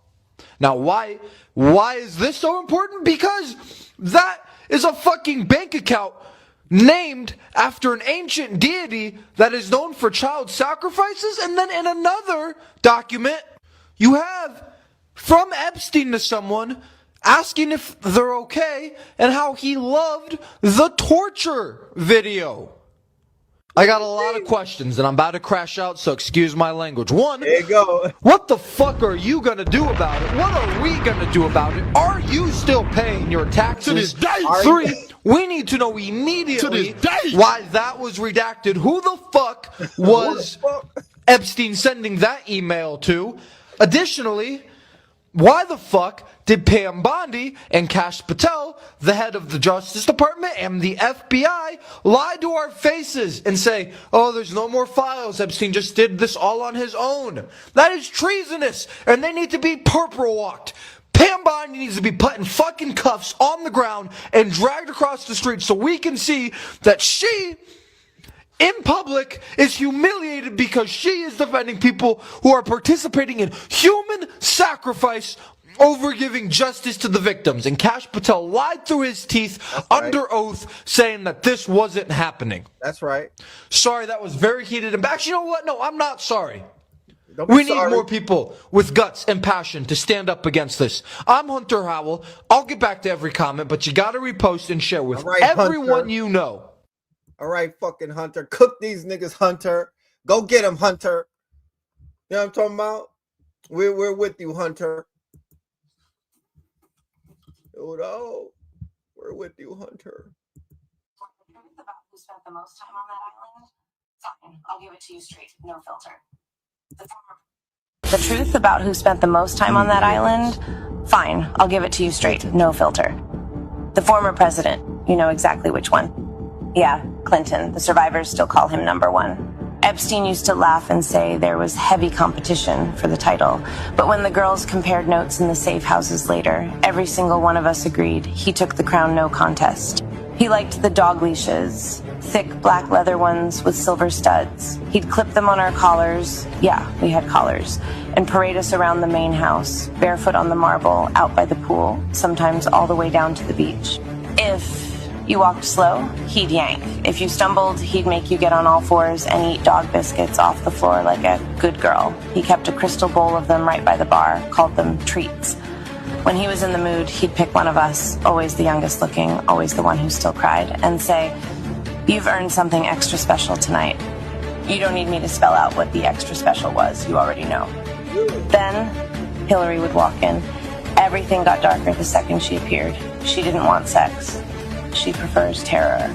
She'd scream at us to get on the floor and lick up whatever mess had been made. Sometimes it was food, sometimes it wasn't. If we were too slow, she'd grab a fistful of hair and shove our faces into it while the men laughed. And then there were the nights she called the most dangerous game. They'd release us into the trees with a 10-minute head start, barefoot, no clothes. She'd be waiting in a golf cart with a hunting rifle across her lap. Bill and his buddies followed on foot with those electric pods they used on the yachts. If he caught you first, you were dragged back and degraded in ways that used to wake me up screaming. If she caught you, you didn't come back. Most times, she didn't even bother getting close. She'd just take the shot from 50 yards and watch through the scope while you bled out on the leaves. That's who they were on that island. That's who they still are. And every time you see them smiling on television, remember, most of us never came home. So these movies that they brought out, Hostel, what's the shit that was just on the island that they're making the movies, Squid Games, Hunger Games. They're making the movies to show you what they're doing. Okay? Saw, Purge, Blink Twice. Once again, like I said, I don't watch the Netflix horror movies because I'm under the impression that they're normalizing sadistic behaviors. These are not the movies from the Jason era. Nightmare on Elm Street and all of that, that shit is real. But it started to get more real and they became more blatant. And then when you studied the directors, the Rob Zombies, all of these people that were behind these movies, you really started to realize, oh, these are Roman Polanski's children. They're really out here trying to minimize shit. That shit, 50 Shades of Grey, had our women wanting to get tied up and dominated by dominatrix and whatnot. Oh, spit in my face. Oh, put a boot on my neck. Oh, gag, gag, gag. That's what happened. Eyes wide shut. Pretty Woman. Oh, if a millionaire offers to knock my boots, I'm going to take the million. Yeah, your ass might not come back. You know what I'm saying? So they've been cooking through Hollywood the whole time. And what is that doing? That's lowering people's guards and whatnot. You got to remember, a lot of the things that are taking place, people are willingly signing up. They're willingly putting their head in the motherfucking noose. They're willingly putting their head in the guillotine. That's why they're able to do what they want to do. He was asking for virgins. And when they was breaking those boys over at Abercrombie and Fitch, they wasn't ordering gay models. They wasn't going after the gay boys. They were breaking heterosexual boys. They were dominating and breaking them, breaking spirits and whatnot. That's what they do. Right? Yeah, they said Dick Cheney was one of the worst. let us continue. Let us continue. You know, shit crazy. But it needs to be said, because I've been riding on these niggas for decades now. Why in the world is the king of demons himself seemingly buried right at the Cape of South America? The head of just one of these demons is about 10 to 20 feet in width, and there's many of them. Were these things living here at some point and just got buried by time? Maybe after a giant flood? Look, is that Argentina? Is that South America? Is that Argentina? Is that South America? You heard that talk about the Leviathan waking up and all type of stuff. Like, I'm telling you, there's something in the mountains, bro. There's something on that, or there's something on that motherfucker. There's something going on. After a giant flood or even a giant cataclysm. And just wait, because this is about to get crazy. You can do it yourself on Google Earth and find the same point on the Cape. We'll get back to that, because that's kind of off brand right now. We'll get back to you, homie. Give me a minute. Yeah, Patagonia. They were setting fires in Patagonia. The Israelis were in Argentina, in Patagonia, setting fires. You know what I mean? I forgot all about that shit. I forgot all about that. Check this shit out. She's piloting these helicopters around the Bahamas, and her and Epstein are island hopping down there. And the most interesting thing that they did is they went to Fidel Castro, right, and asked him for permission to dive on a site off the western end of Cuba, where Paulina Zalitsky, a kind of oceanographic archaeologist, marine archaeologist, had discovered an Atlantean city. And look, this is no fucking joke. There are sonar scans of this thing.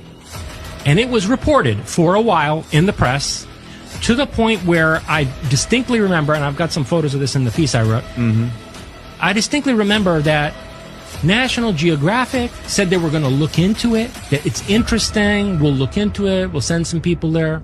The story disappeared.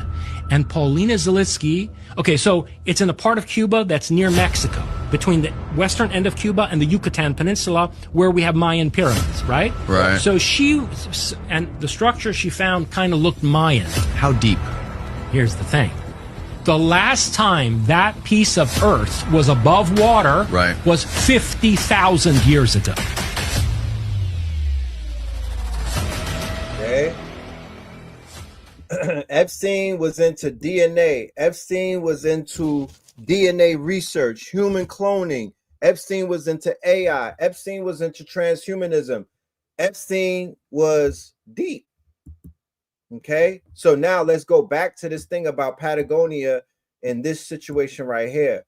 Remember, boys from Brazil. Remember, the Nazis went over to South America / Latin America, Argentina, shit like that. There's many of them. Were these things living here at some point and just got buried by time? Maybe after a giant flood or even a giant cataclysm. And just wait, because this is about to get crazy. You can do it yourself on Google Earth and find the same point on the Cape in South America and find multiple deities, which are clearly what we're about to say they are. Because what if I told you they were actually worshiping these deities that are laid up in the mountains? This right here, look very closely. It's the machine elf version of Baphomet. The machine elf version is what you find when you do certain things or even astral projection. No, we're not supposed to do that. In South America, they were worshiping a deity, almost a goat-like deity, which takes a couple different forms as El Tío. And he was basically the guardian or the deity that was over the underworld. And they both look like him, this one and the one above that, just different forms of himself. And not only did the thing under the machine elf look like El Tío, it also looked like Moloch, or you may know his name that the cults call him by now, Molech. Yeah, they're the same deity. Whether the golden bull or the oh-so-wise owl. And then you take the astral plane version of Bob, which I rebuke in the name of Jesus. He looks exactly almost the same characteristics as the deity Pan. And Pan, by the way, was one of the deities that they summoned at the Babylon working. You know, where we started having the Area 51 stuff go down shortly after. Pretty strange, right? And then we have this thing right here, this Nephilim-looking deity that's around 70, 80, 90 feet tall. The Bible itself measures them the size of an oak tree, being around 70, 80, maybe even 90 foot tall. And again, the head right here was 10 feet wide. Oh, sorry, quick correction. It said in Amos that their strength is like an oak and they're as tall as the cedars. Again, 70, 80, 90 foot. What is that thing above this? Now, this one is crazy. I'm not even going to say what I think it looks like. I'll give you the first letter. A. What do you think that is? And of course, upside down looks like a dragon. You can't even make that stuff up. Are these the remnants of giant beings and maybe even deities? So there's a lot of talk going on right now about the discovery and the quote unquote, you know, the awakening, right, of these entities in places in what they call Patagonia. That's why that fire was going down in Patagonia like that. Something is going on in South America that they're not speaking of. Something is waking up. Go and look up Operation Southern Spear. There are a lot of military presence in that area. And I was just in South America. Why are they there? There's no threat there right now. There's no army there. You know what I mean? Once they snatched up Maduro, it's basically a wrap. They don't have no opposition out there like that. So my question is, what are they really out there for? Okay, what's going on in these places, right? So let us please continue because we have a lot more that we want to unpack, ladies and gentlemen. We're really just scratching the surface. Okay, we're really just scratching the surface. Let's get into this. This island has one of the most disturbing histories in America. Check this shit out. This island has one of the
He was an executive with General Motors, and the family was obviously extremely wealthy. They were politically connected, and they were very connected to every business in the area. These guys had a lot of power.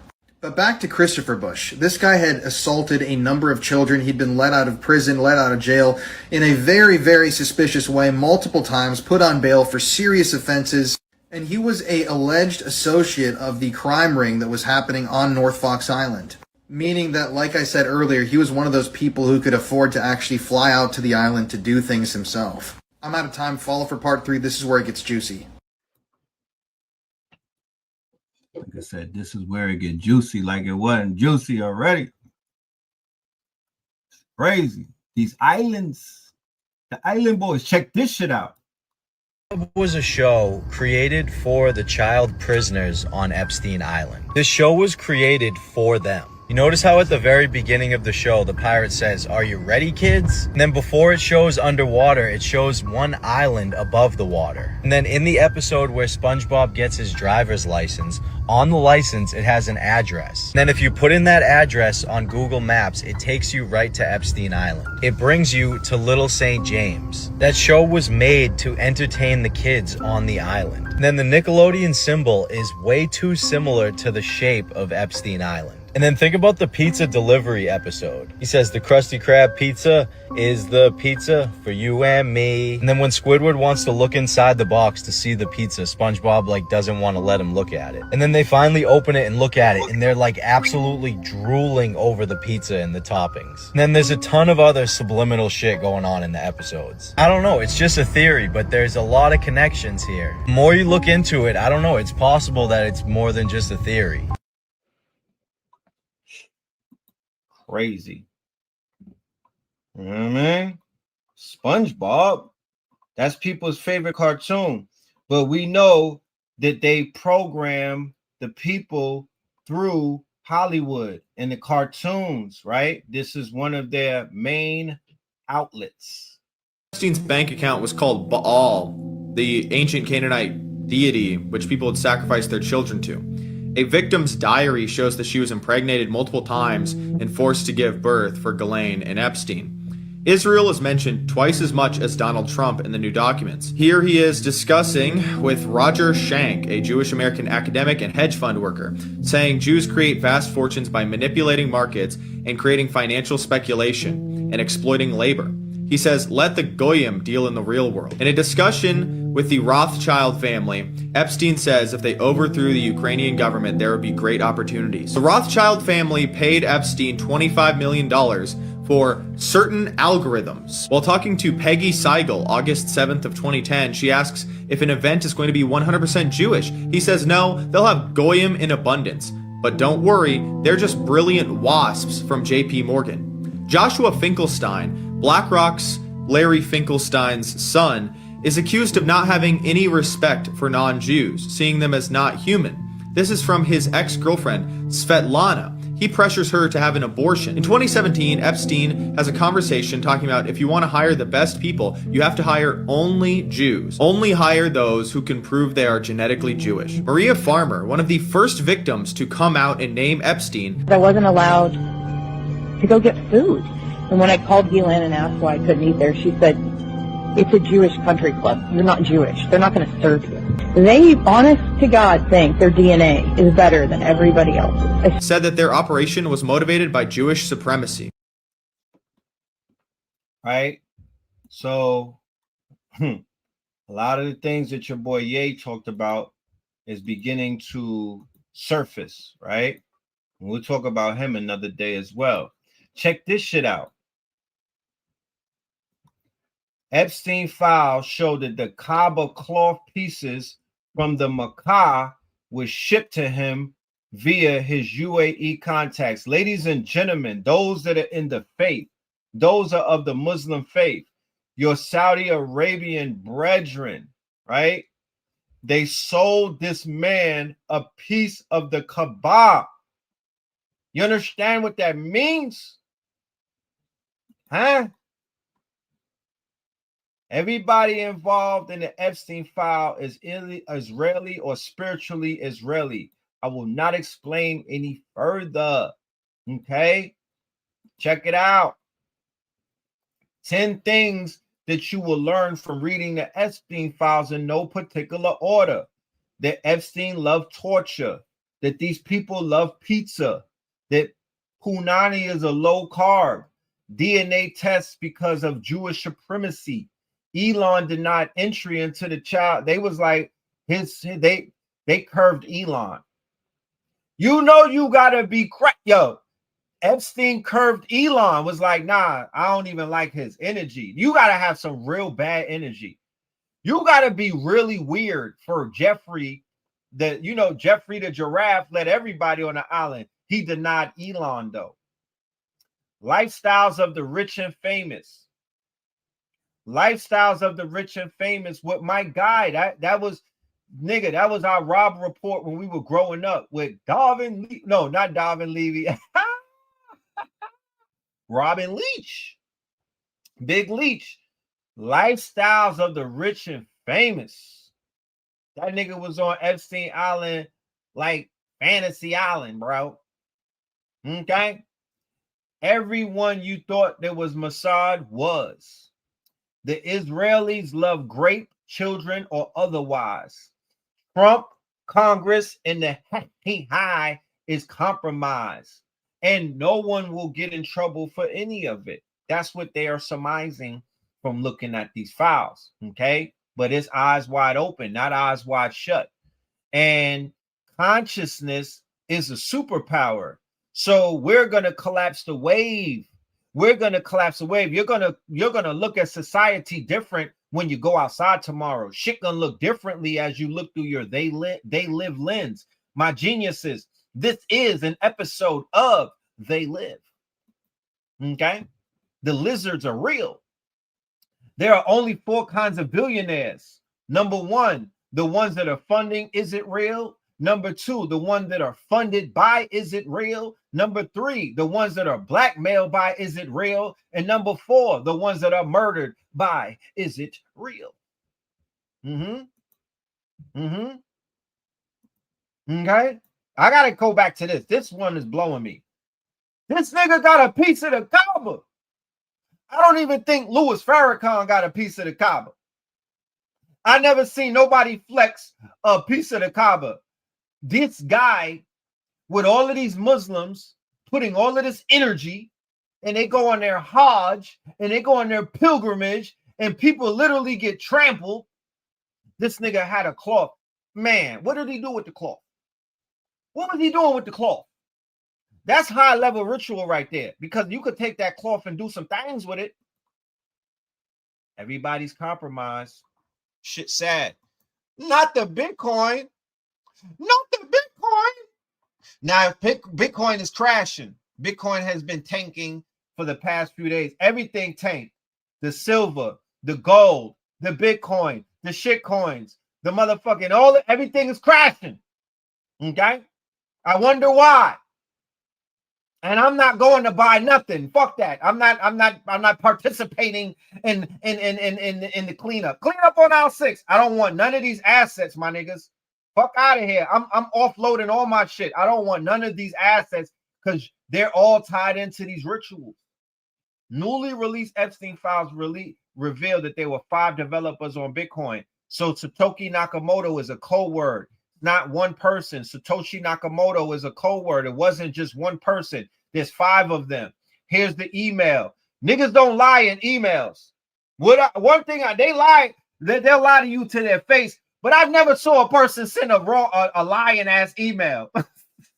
You know what I mean? Emails have a sort of truth to them. Like it's a frozen record. Okay. Yeah, he's jacking off with the Kabbalah cloth. Shit crazy. So he said, FYI, used gift funds to underwrite this, which allows us to move quickly and win this round. Remember, the earlier days of the Bitcoin was being used to what?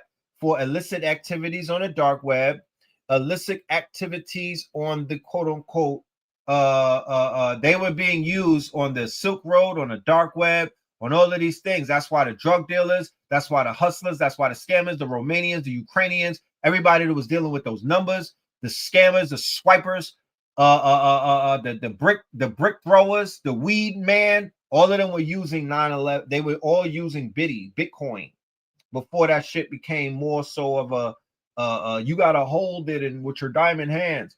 It was being used for illicit activities. That's why I said before, you have a brand new wealth class that are from the underworld. There's a brand new wealth class from the underworld. 1111, all dogs go to heaven.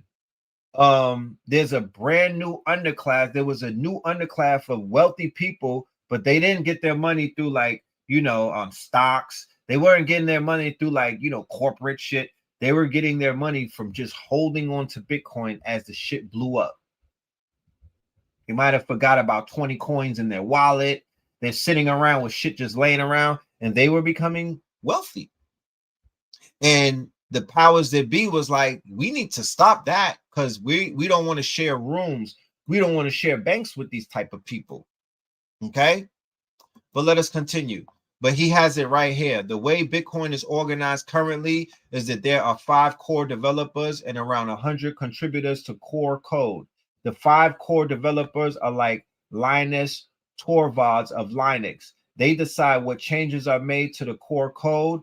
One of the 5 is the lead developer, Vladimir, and one is the chief scientist, Gavin. Gavin and Vladimir and Corey, an important contributing developer, were being paid out of a nonprofit organization called the Bitcoin Foundation. A few weeks ago, it blew up when one of the board members declared the foundation bankrupt. Many organizers scrambled to step into the vacuum created by the foundation and take control of the developers. We moved quickly, talking to all of the various stakeholders, and the 3 developers decided to join the Media Lab. This is a big win for us. Okay? Let's continue. Let us continue.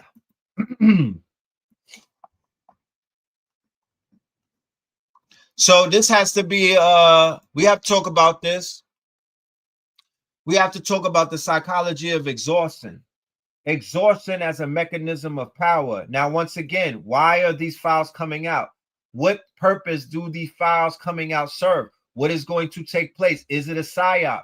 Is it a way of them exerting more control? You have to ask yourself. Henceforth, while we are demystifying, while we are unpacking this as a collective together, because we do not want you to get spirit cooked. We do not want you to be a part of the psyop. We do not want you to feel so powerless that you're going to feel defeated. We don't even want you to get Epstein fatigue and whatnot, because after we pack this shit up, we're going to be moving on to other things. Confusion has become the most effective method of control. A population unable to distinguish between true and false, real and fake, cannot act with coherence. They are fucking up your coherence right now. Keep in mind, we said a few months ago that we crossed what is known as the uncanny valley when it came out with Sora 2, when it came out with Nano Banana, when it came out with the AI tools, to whereas you didn't know what was real anymore because they have hyper photo realistic outputs and whatnot. So people are like, that's AI. I don't even know what that's real and whatnot. So this is where schizophrenia comes in. This is where hallucinations come in. This is where people start losing it. Okay, so we have to do shows like this to where as we cut through all of the confusion. We're not confused. We know what we're looking at. We know what we're looking at. And I am not suicidal. I got issues, but they not that bad. You know what I'm talking about? Yeah, and I would never hang myself. So we have to make sure that we put that out there. But yeah, they're fucking with a lot of people's mind state globally right now. Those in power no longer need to tell a single story. They merely need to flood the space with contradictions until truth becomes inaccessible. So please know that a level of as a result of you gazing upon this, as a result of you looking at this, the censorship is coming. Oh, please believe that they're going to justify some form of censorship to where they're going to start blocking shit out. Strategic distraction has replaced coherent narrative. Outrage cycles. Remember, the biggest word of 2025 was rage bait. So they can bait you with rage and then they could energy harvest you, like Father Rich says, feed off of your looch. So we're not going to give our looch to situations like this. We're not going to become emotional and spaz out on social media. We're not going to blow a casket at work. We're going to be reserved. We're going to be quiet, and we're going to observe the mayonnaise meltdown. Identity wars, algorithmic rabbit holes, performative discourse will keep the public locked into micro conflicts. While people fight each other over symbols, institutional power consolidates quietly in the background. You know what I'm talking about? We don't want to be a part of their ritual. We don't want to be a part of their psyops and whatnot. You feel me? You have the power to decide if you want to be a part of it or not. Okay? Over time, this has produced not just confusion, but exhaustion. Not just confusion, but exhaustion. Information overload has become a weapon. Faced with endless contradiction, people have retreated into cynicism, apathy, and hyper-fragmented belief system. They also have fallen into nihilism, right? I hate it here. I don't know what it's worth anymore. Oh, the rich people are evil. Nigga, we told you that 20 years ago. Have a fucking, nigga, have a sea moss and a Coke. Sit your ass down and relax. Breathe, nigga, breathe. After decades of being targeted, nudged, and emotionally managed, populations no longer resist control. Matter of fact, it's been 100 years, ever since the days of Elijah, Noble Drew Ali, and Marcus and whatnot. They've been giving you the fucking bars that you need. They've been giving you the bars that you need so you could properly cloak yourselves with the truth. With the truth. And the truth owes no one an apology. Stand in your truth. The black man is God. You know what I'm talking about? Exhaustion removes the capacity for resistance. If you're exhausted, if you're mentally fatigued and whatnot, if you're being pulled in wild directions, you don't have what it takes to pop out. You're not going to pop out. Control no longer needs to be enforced externally. It is internalized. People surrender not to a single ideology, but to the impossibility of knowing. One of the things that we don't have to worry about as students and, you know, of KTL, Know the Ledger 444, Black Magic 363, 363 Empire, you know, HOK, Sonetta TV, Baba TV, you know, those platforms that have been dedicated to dismantling the quote unquote lies that these people tell. You know what I mean?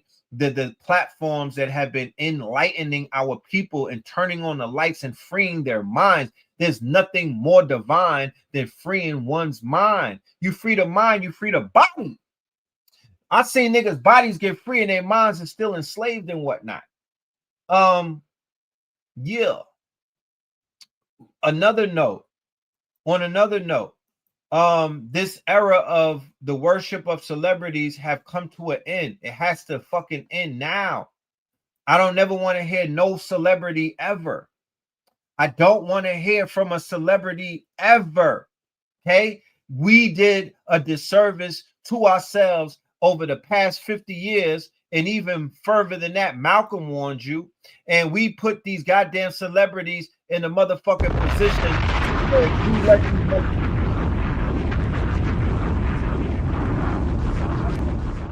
worship. I don't want to hear a motherfucking celebrity talk politics. I don't want to hear celebrity talk about nothing but celebrity shit. I don't want to hear celebrity give us an opinion about the culture, about history, about no, you're a fucking celebrity, nigga. Celebrity, nigga. Celebrity. You go and celebrate whatever the fuck you do. And to keep it a buck, you are a perpetual slave who signed away your image, your likeness, and your motherfucking catalog perpetually through 3 lifetimes. They got these niggas signing contracts to lock them down by 3 lifetimes. We are never to listen to a celebrity ever again. I don't even want to see them dancing for us. Those days have to end. The athletes cannot speak to us. The actors and actresses cannot speak to us. These are what we call the glorified help. Does Ryan Coogler get a pass? No. If you are an artist, get to art, my niggas. Stop talk. I don't want to hear you. Get your paintbrush out and start painting pictures. Artists should do fucking art. They should not be talking to us. Straight like that. They should not be talking to us. You know what I'm saying? That's why you have scholars, thought leaders, you know what I mean, and shit like that. That's who could be talking to us. We don't need celebrity. Make a song and sing to us. But we don't need celebrities to be the voice of reason anymore. That's where we went wrong. Okay? We don't have no leaders in our communities like that. There's no identifiable leaders. We don't have no identifiable, quote unquote, nobody that we all rally behind. But what I do know is it can't be no goddamn celebrity. I don't care what LeBron thinks about this shit. I could give a fuck about what Michael Jordan, his take on what, because you know they're going to have Charlemagne, Vlad, and TMZ are going to put cameras and mics in front of celebrities, and they're going to water down what the fuck just happened. We don't care. You niggas then put us on to nothing worthwhile. We don't care. So Epstein talks about adrenochrome harvesting organs in the underground temple. Okay.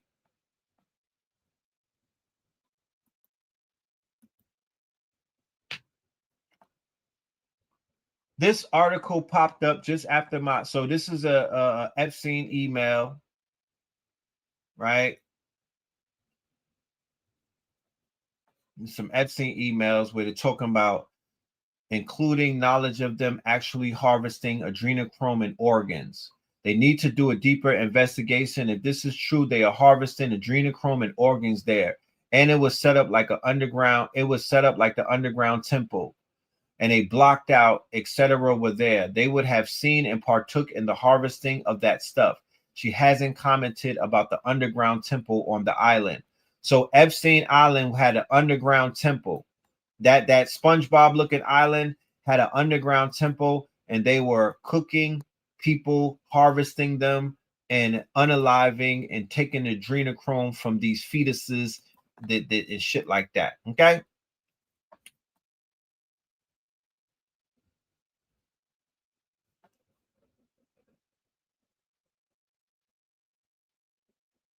Someone tweeted a while ago showing that Epstein requested permits to dig really far deep on his property, but didn't dig into the locations until he got the permits. He was digging in other locations. Apparently, that might be what these locations were pointed out to me. Okay. So they out there digging and shit. You know what I mean? These tunnel rats, they just digging underground. Dumbo. Elon Musk has a company where he bores, the boring company where he'll basically make a tunnel for you with his machines and whatnot. Okay. I was told that the temple was cemented in, so you cannot have access to the underground temple. A fake door was painted on the building. You know, all of that shit. Let's get back to these videos. Find over the past several hours that you need to know. Let's get past. Hey, what's up? What's up?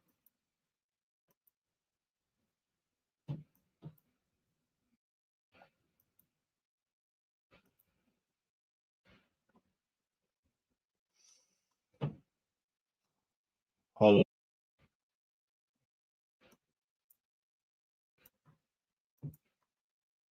Okay, let me re-upload this shit. Give me 1 second. 1 second. Yeah. Hope I'm not scaring anybody with this stuff. You know, just investigating some things and whatnot. Just investigating some, you know, just doing a, you know, just letting people talk for, you know, we letting other people talk. You know what I'm saying? We just report. I hope we do a Melanin Monday mayonnaise meltdown part 3. You know, we'll see. But let's go.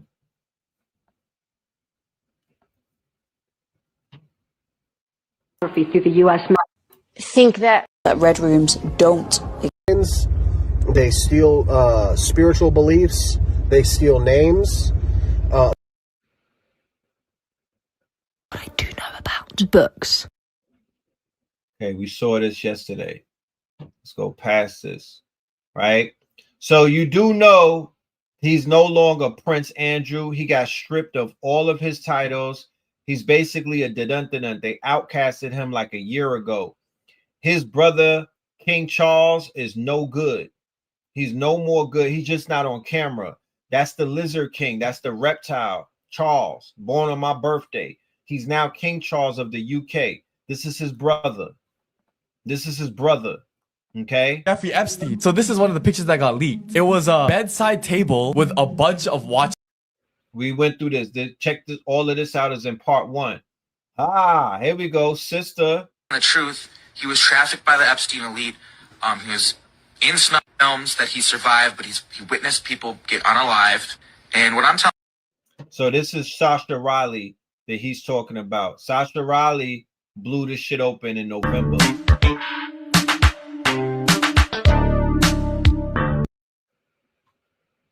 Here's what's at the bottom of the Epstein rabbit hole. Congratulations, you've made it to the bottom of the Epstein rabbit hole. Pay close attention. Jeffrey Epstein was on the board of directors for an organization called the Lifeboat Foundation. He was also on the board of directors for an organization called Teachers in Space. Look them both up. They actually exist. They have websites. They don't even try to hide what they're doing. The Lifeboat Foundation builds giant underground cities, okay? They openly advertise it, and for a fee and with an application letter, they might accept you to join their little society where they apparently have whole cities underground. They also advertise being able to take the clients off-world in the event of a catastrophe. And it's really interesting because Teachers in Space also talks about taking payloads off-world, which is all really weird, right? It gets even more interesting. You see, Donald Barr was the one who inducted Jeffrey Epstein with zero experience into the Dalton Institute, where he was a teacher. Donald Barr wrote a really interesting book called Relations in Space about an aristocratic elite trafficking children into space. Are you following me here? What's even weirder is the district attorney that was supposed to prosecute Jeffrey Epstein and bring him to justice was literally William Barr, Donald Barr's son.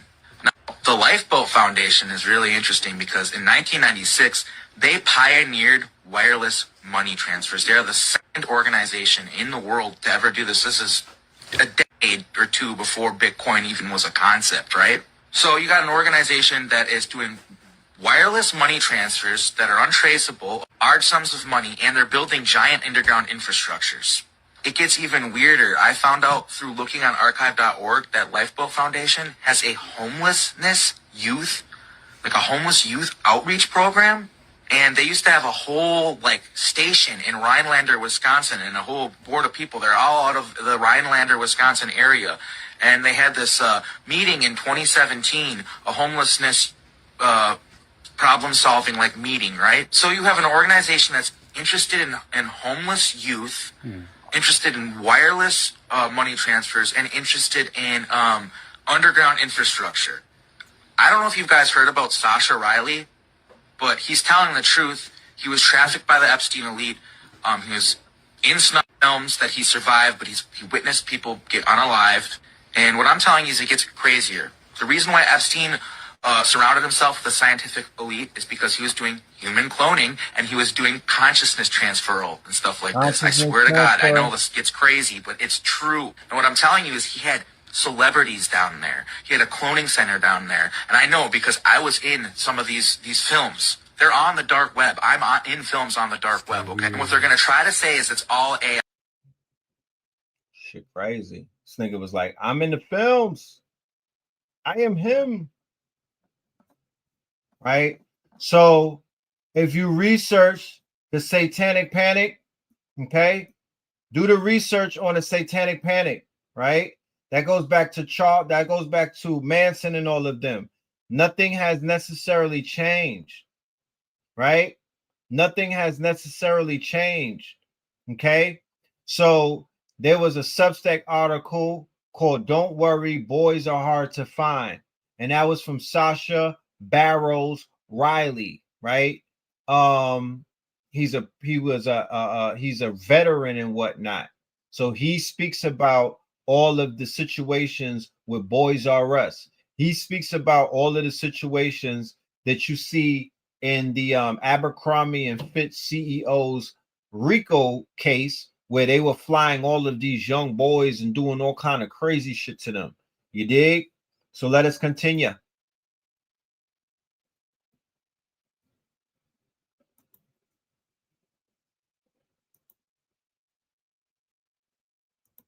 So 25 years ago, right? 25 years ago, they were talking about these snuff films, and they were finding these snuff films, and they were uncovering these underground networks and whatnot. But you don't hear this shit on the surface like that. They post it and they bury it, okay? Because this is what the elites are into, okay?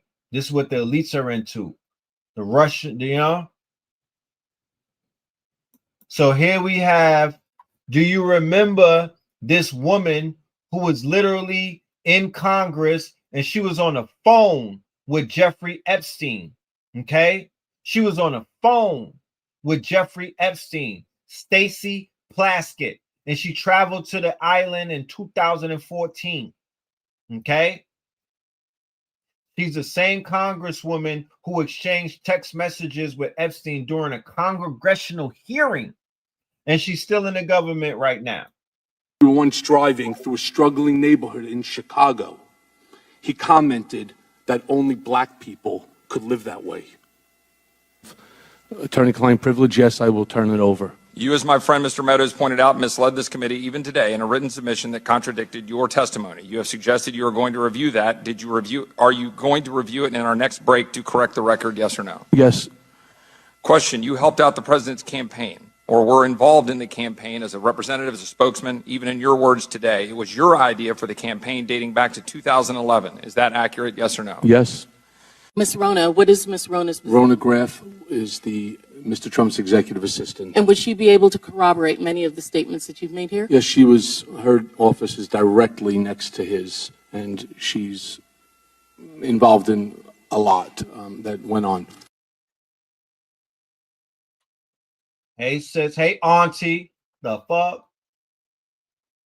So, this right here is from the emails. Now, let us be clear, and I have to be fair for my journalistic integrity to remain intact. An email, right?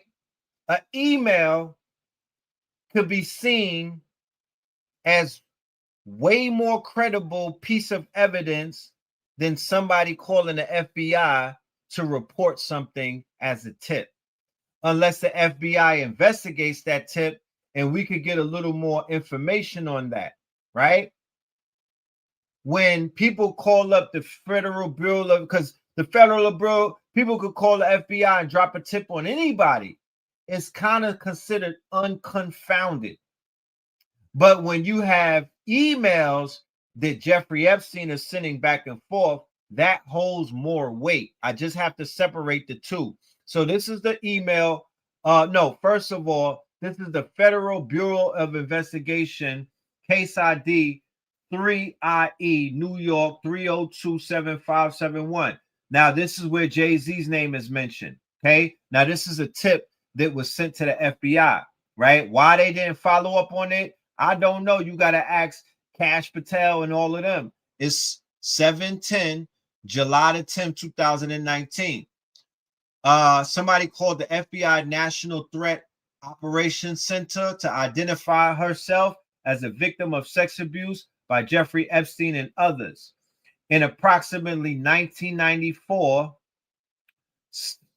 redacted, revealed herself to redacted as a past victim of sex abuse by Epstein. Redacted, described the abuse occurred during parties. Redacted, further identified as a friend of. Redacted. In approximately 1996, right?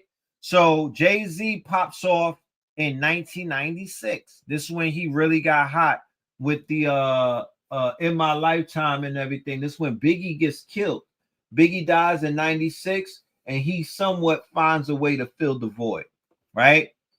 So an unknown man abducted her from home, where she later awoke in the presence of Harvey Weinstein and Sean Carter, Jay-Z, while Weinstein had inserted his fingers into her and believed she was in Epstein's mansion in Florida.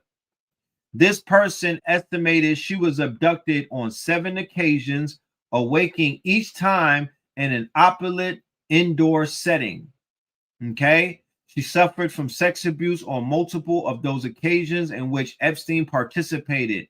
She recalled Leon Black and William Barr, currently the United States Attorney General. So the same Pam Bondi role, Pam Bondi is the U.S. Attorney General. Well, that's William Barr all the way back then. And like we saw in a video earlier, William Barr's father put Epstein in position in New York and whatnot. He made him a teacher at the Dalton Institute, which is an Ivy League school, but Epstein wasn't even qualified. Okay. So that's that whole Lex Wexner circle right there. So he named the district attorney as being present during some of these occasions of abuse. And approximately 2006, that was the last recalled being abused. So she said that Jay-Z was on her ass in 1996, and he was hanging out with Harvey Weinstein. And we could confirm that him and Harvey Weinstein was bosom buddies. And to be honest with you, just being down with Harvey Weinstein, nigga, that's worse than being down with Epstein. You know what I'm talking about? That's almost worse than being down with Epstein. Like, Harvey Weinstein is a monster. Okay? Harvey Weinstein is a monster. So this is an email now, right? This is an interview of an Epstein victim. This is not an email. This is an interview. So this is crazy, right? This is talking about George Bush unaliving a child. We're talking about the first Bush and the second one, but the first Bush, straight demon, straight demon.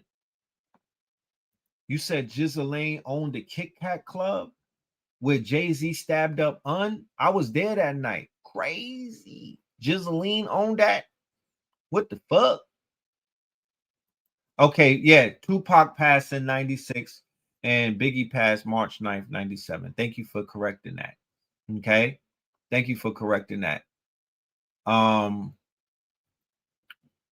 This is what the victim said that got interviewed. And I don't mean to be graphic.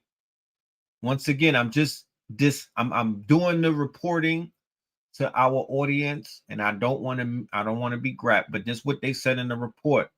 While on a yacht, they witnessed African American men having sex with white blonde females, right? And it was uncomfortable. This person said he was a victim of a type of ritualistic sacrifice in which his feet were cut with a scimitar but left no scarring, like they cut your Achilles heel. On the yacht, he witnessed babies being dismembered, their intestines removed, and individuals eating the feces from these intestines. He was also raped by George Bush I. Now, remember during Operation Desert Storm, how many of y'all were in the army when they had that whole thing at Abu Ghraib, where they were stacking prisoners on top of each other, and they had the dogs, and they had that white woman entertainment? Remember that? Remember Abu Ghraib, where they were graping people and waterboarding them? Remember when they went into Iraq and was graping those Arabs? Remember that? Remember during George Bush's presidency when white men were showing their fangs and whatnot? Huh? Remember that? So I don't put nothing past Dick Cheney and George Bush and whatnot. But remember who was running that show. It was Condoleezza Rice, y'all, a black woman. Similar to how Nicki Minaj is behind the scenes in the Trump administration. She's about to start drilling niggas. The worst person in that entire administration who was given the battery and pushing them back to murder shit was Condoleezza Rice. Y'all don't even, she's Scorpion born on my birthday. Okay, so I know the level of pain she puts in. She was born on my birthday, and I believe she's from the Virgin Islands, if I'm correct. But Condoleezza Rice shares a birthday with me, and I already know what type. I know where her mind is at. She was the one behind a lot of that killing of civilians and all type of shit. She was helping the drill go down. Okay, keep in mind, the most dangerous person to work on that side is a black woman, not a black man. We talking about the queen on the chessboard. When they checkmate your queen, niggas, you need to be scared. Nicki Minaj has been checkmated. She is not yours.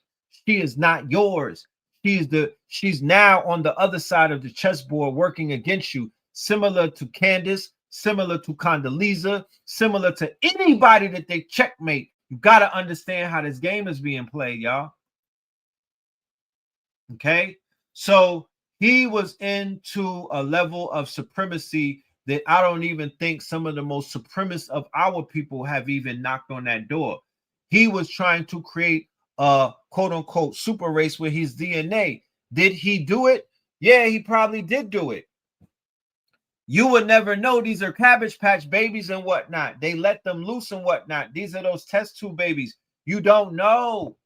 You don't know who they gave birth to. It could be Erica Kirk and these niggas. Like, you really don't know.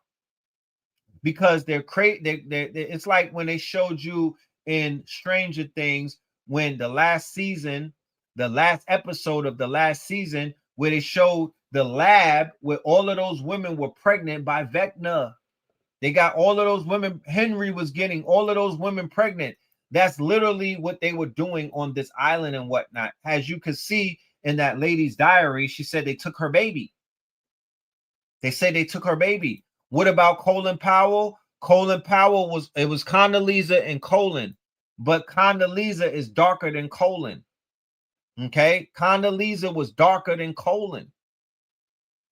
Okay, war is feminine.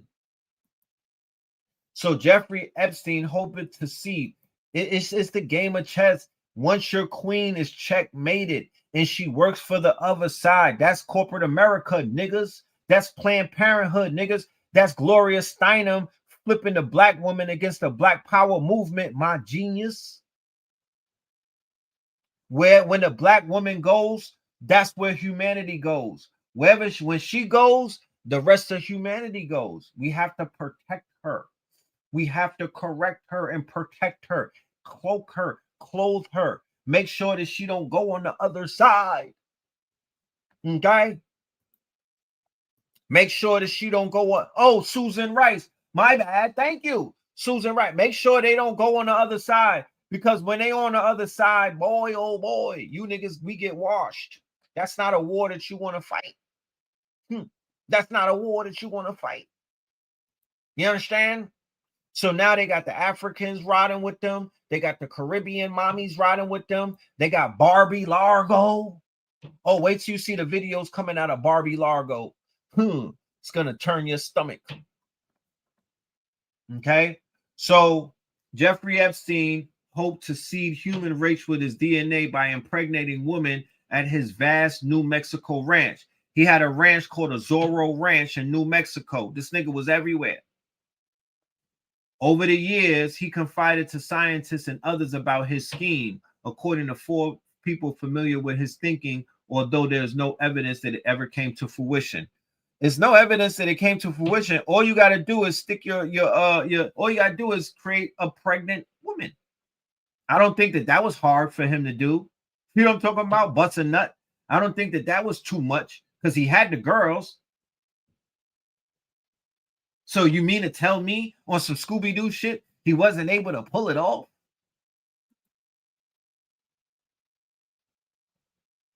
You know? He was doing the same thing as Peter Nygaard.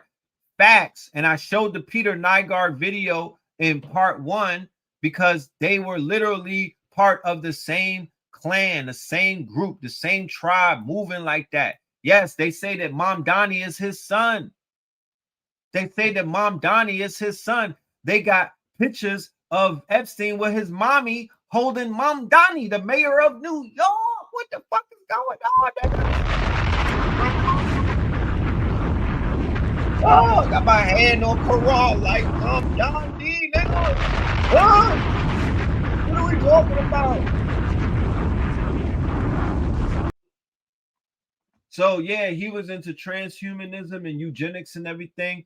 He was using his scientific connections and his bread and whatnot. Epstein was technically not a perv, he was a mad scientist. Epstein to already Trump. knew that the global population is heading down and 45% of women will be single and childless by 2030. Epstein Island was a distraction from Zorro Ranch. Zorro Ranch is in New Mexico and he chose it for a reason. Zorro Ranch is a deep, underground military base. It's right down the street from Trementina Base, a bunker and vault complex owned by the Church of Spiritual Technology, an elite order within the Church of Scientology. Scientology's Secret Vault, a rare interview with a former member of the Church of Spiritual Technology. Epstein wanted to turn his New Mexico ranch into a baby-making factory. It's actually a eugenics project. Epstein reportedly hoped to develop a super race of humans with his DNA. He wanted to do this as a part of his fascination with transhumanism. He wanted to go as far as freezing his brain to spread his DNA. Epstein wasn't dealing with politicians, he was really dealing with scientists. That MIT. He's locked in with the top scientists in the world, ladies and gentlemen. We want to put this into context. The boy is locked in with the top scientists of the world. Why are we participating in this Bro, he's locked in with MIT, Harvard scientists about creating a master race. This is nothing. This is deeper than rap. This is deeper than rap. This shit goes very far, y'all. It's not just some regular shit about flying some white girls to an island. This has tentacles. Harvard and elsewhere face continued fallout over Epstein connections. Private jets, parties, and eugenics? Jeffrey Epstein's bizarre world of science. So what kind of research did Epstein like to fund? He told scientists before he faked his unaliving, the felon liked rebels. They keep saying celebrities, but they didn't tell you he likes to pal around with scientists. What do you think now? I'm your brother Crumb, and you're now watching Crumb TV. This makes so much sense. They was actually cloning people on Epstein Island, and the pedophilia was a distraction. Right, and it doesn't hurt that he looks exactly like Andrew Jackson. When you put his face next to Andrew Jackson, they are doppelgangers. Andrew Jackson was everything that Epstein was, and even worse. He's behind the Trail of Tears. He was the most wickedest cracker alive at that time from Tennessee and whatnot. They are doppelgangers. How did that happen? Because that's what I'm saying, like, everybody been knew. I knew this since I was like 11 or 10, that they was like doing rituals with babies and child sacrifice and sex trafficking through Hollywood. So I'm like, what's the big deal? Like, why is people just now talking about it? But, of course, it's another distraction. Where's the Epstein files? Where's the Epstein files? Another distraction for you goofy motherfuckers. I knew it. I knew it was a distraction. What's really going on is they clone them motherfuckers on Epstein Island. All them celebrities and shit who be going to clone them. Clone. It's a cloning fucking facility.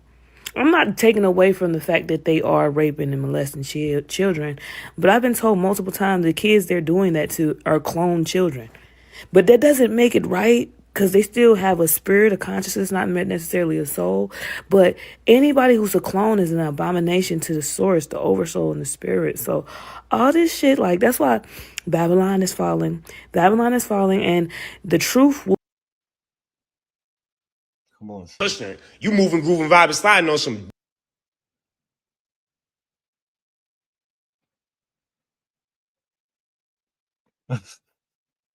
human, I don't know. Then there's human. A lot of people, past people are either right now they're evolving, right? So they don't have to reincarnate, or they're dying, being stuck in oblivion, and they're not doing any shadow work,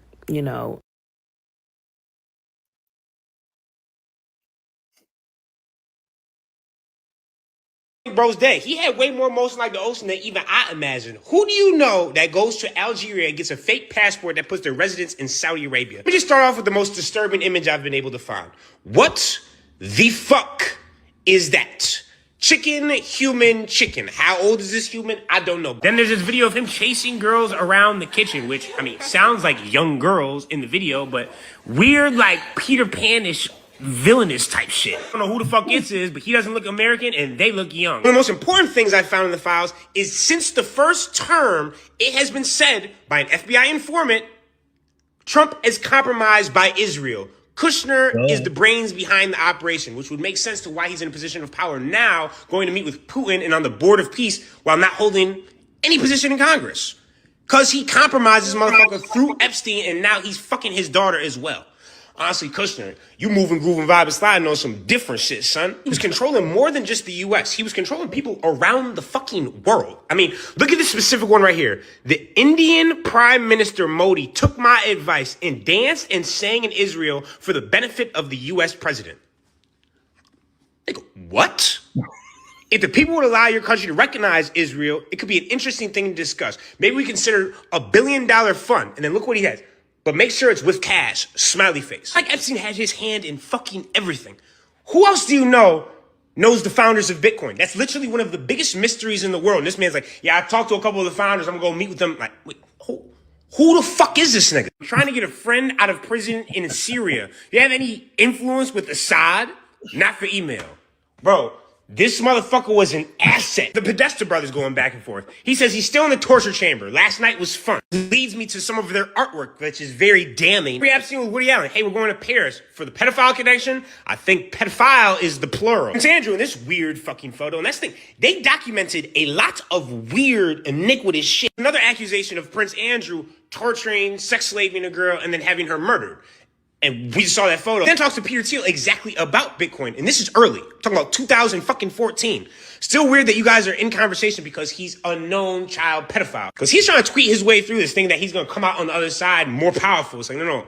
You were begging to hang out with a pedophile. We don't care if he fucking ghosted you. There's the Jay-Z Pusha T Weinstein accusation, but it was also made through a tip line and then never followed up, which is weird. That's why I talk about the 14-year-old and not the other party, because it says that this time, at least, the research showed that it wasn't credible. But a lot of time, they weren't following up with shit, which is like, y'all heard people was raping and maybe dying, and then y'all just didn't call back. So I need Bug-Eyed Bitch Patel and Cunt Bondi to go to prison immediately because they both sat up on that stand. Epstein trafficked to no one. Rest need to be made, and we cannot just let this die out and move on like this is normal. No, a Mossad asset that was controlling the world through blackmail. I don't even think he fucking dead.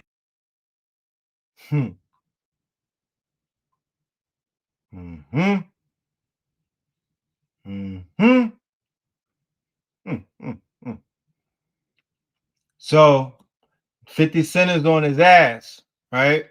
50 Cent said he about to do the Jay-Z documentary. So yeah, we'll see what comes out of that. But he's on his ass though. Pause. Okay.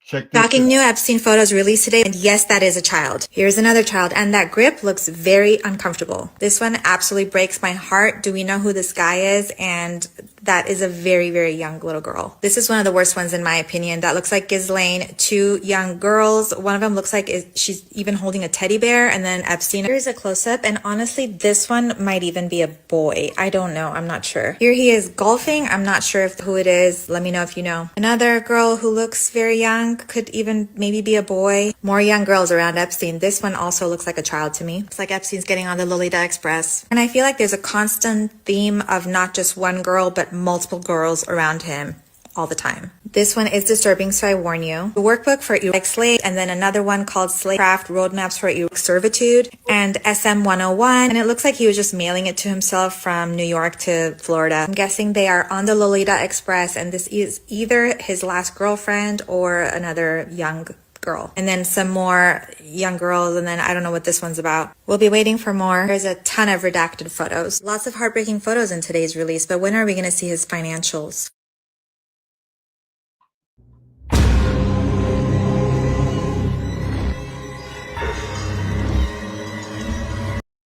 Where my UK niggas? All your heroes is in the Epstein file.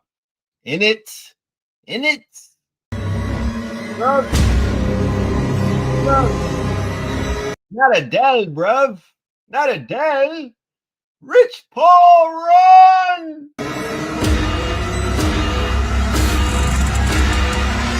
Bend them like Beckham. Rolling Stone, no, down to the cellar. Steven! God damn it! Steven! What you doing?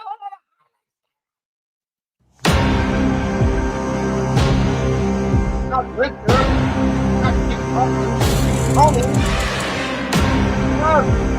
Hey, sir. Be the homie.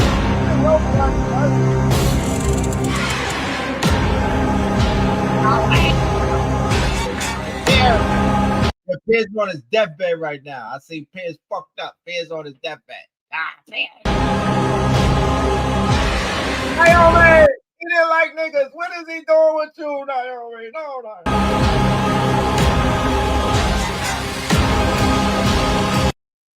Not you, sir. Been it's a conspiracy theory that R. Kelly video Fiesta remix with Jay-Z was shot on Epstein Island, and according to R. Kelly, you know, I guess I'm supposed to keep that a secret, but that was actually confirmed. And you know, people like Epstein, it's people like real creeps, worse creeps than R. Kelly, who actually pay people to bring underage girls to them. And they seen R. Kelly influence. You know, whether people want to admit it or not, especially in this culture, every female wanted R. Kelly about 20 years ago, you know, or even 30 years ago in the 90s when he had all these hits. You know, the Pied Piper. Yeah, they all wanted a piece of R. Kelly, and so creeps like Epstein, seeing that, wanted to use people like R. Kelly to draw in these young females and bring them to islands and stuff like that. And R. Kelly, despite what people think about him, he didn't want to be a part of that agenda. And that's the main reason why they targeted him. It's not the end of his influence. What the hell? Which was supposed And locked up with R. Kelly.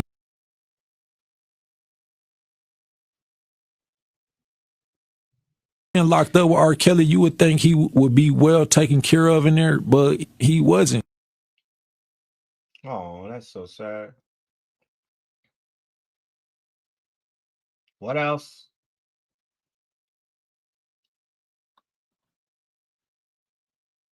So look at this dude. He's a billionaire. Reid Hoffman offered Epstein a gift for the girls. Oh yeah, he looks like he gets a lot of play. You know what I'm talking about? Yeah, ice cream. If you have any interest, you should try. Else for the girls, something that may strike your funny bone for the island. Hope you're having fun as usual. Seeing Bill again. 110 with Satya. Yeah. Yeah. Some of these people need to get the shit beat out of them. So Epstein asks, should he try to do the woman or just torture her? Right? He said, do you want me to try to do her or just torture her? Do you want me to try to do her or just torture her? Okay. That's the emails that he was sending. What are you, class 3 sexual predator? Tier 1. What's tier 1's the highest and worst? No, I'm the lowest. I'm the lowest. You're child's play. Do you think you're the devil himself? No, but I do have a good mirror. It's a serious question. I'm sorry. Do you think you're the devil? So this is from a documentary to Steve Bannon, right? Steve Bannon from the Trump administration did an interview, a 2-hour interview with this devil right here, where he was basically trying to fix his image for him. This was after he got out of jail. And Steve Bannon, who does documentaries, he's known for his documentaries. He's a documentary person, you know what I mean? And Steve Bannon interviewed him. This is a lot of people are talking about this interview. He goes deep on DNA, consciousness, all type of shit. The nigga wasn't dumb. Quantum physics, quantum entanglement. He was not dumb to no degree. Like, he's dropping shit on some real, like, this nigga YouTube University type shit. But it's fucking Jeffrey, though.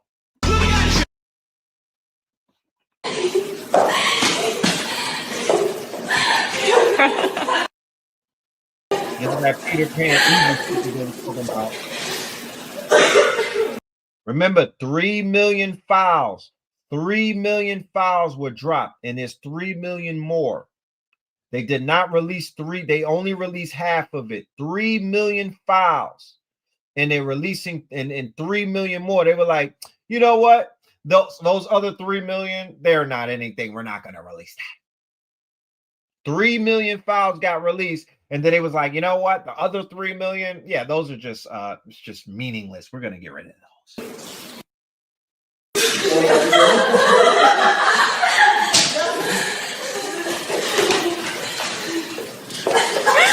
Foreplay. It's like foreplay.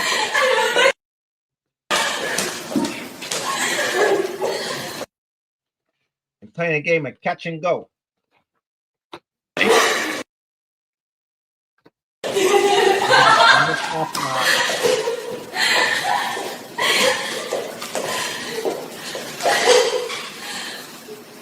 Yeah, this nigga Twitter fingers.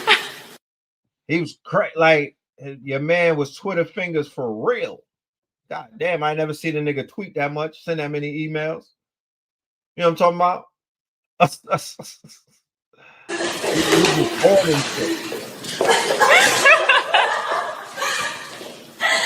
So all the parents that got daughters that want to get sugar daddies, and all of the parents that got daughters that's watching that bad girl shit, following motherfucking Sukiana, Sexy Red. For all of the parents that got daughters that want to stick they fucking make that duck lip shit when they take pictures with that stupid ass look on their face and whatnot. Yeah. That part. The fuck? Yeah, this is what it's looking like. Go find you a rich man. I need a high-quality man. I need a man making 8 figures. This is the world right here. You're gonna get pooped on. You're gonna get passed around. This is it right here. It starts at the bottom. Shit is Diddy. The bottom shit is the Diddy shit, right? You know what I mean? You get the Diddy treatment at the bottom, and then as you climb that ladder and whatnot, as you get invited to Dubai, you get upgraded to the Michael Rubin White Party. You know what I'm saying? This is just the levels of that shit that's going on in this world, where everybody has the opportunity to be a part of it. If you sell your soul out. So where do we go from here? We go from here to whereas if you participate in this shit, you're done. You've been warned. We will excommunicate you and wash our hands. You've been warned. There's nothing else to say. You know what it is now. So if you willingly get a part, if you want to go and get signed to be a model, if you want to be an actor, if you want to be a rapper, if you want to be a part of this shit, this is what it is. You've seen it. So if you start asking, yo, can we get some help over here? Clean up on aisle number 6. We don't even know you. We don't got nothing to do with you.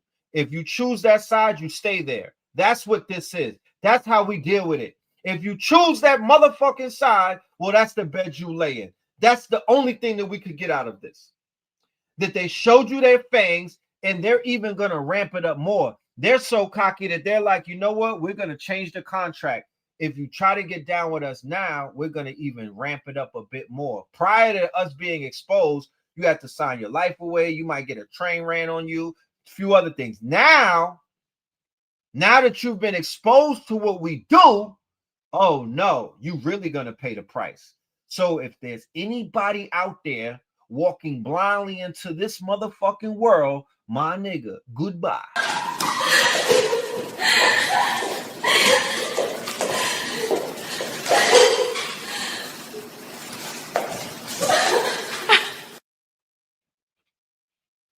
It's been laid out. So there's no mystery anymore. It's all out in the open. It was all out in the open before, but it's all out in the open now. So if this is what you want, if this is how you want to do it, then hey, you already saw what it is. There's nothing more to be said, because life is about decisions and choices and whatnot. And people are enticed by that Jezebel spirit, men and women. They are enticed by trying to get put on and whatnot and rescued by a motherfucking sugar daddy. Well, you know, they say sugar and crack is like 2 molecules away from each other. That ain't the way. That is not the way.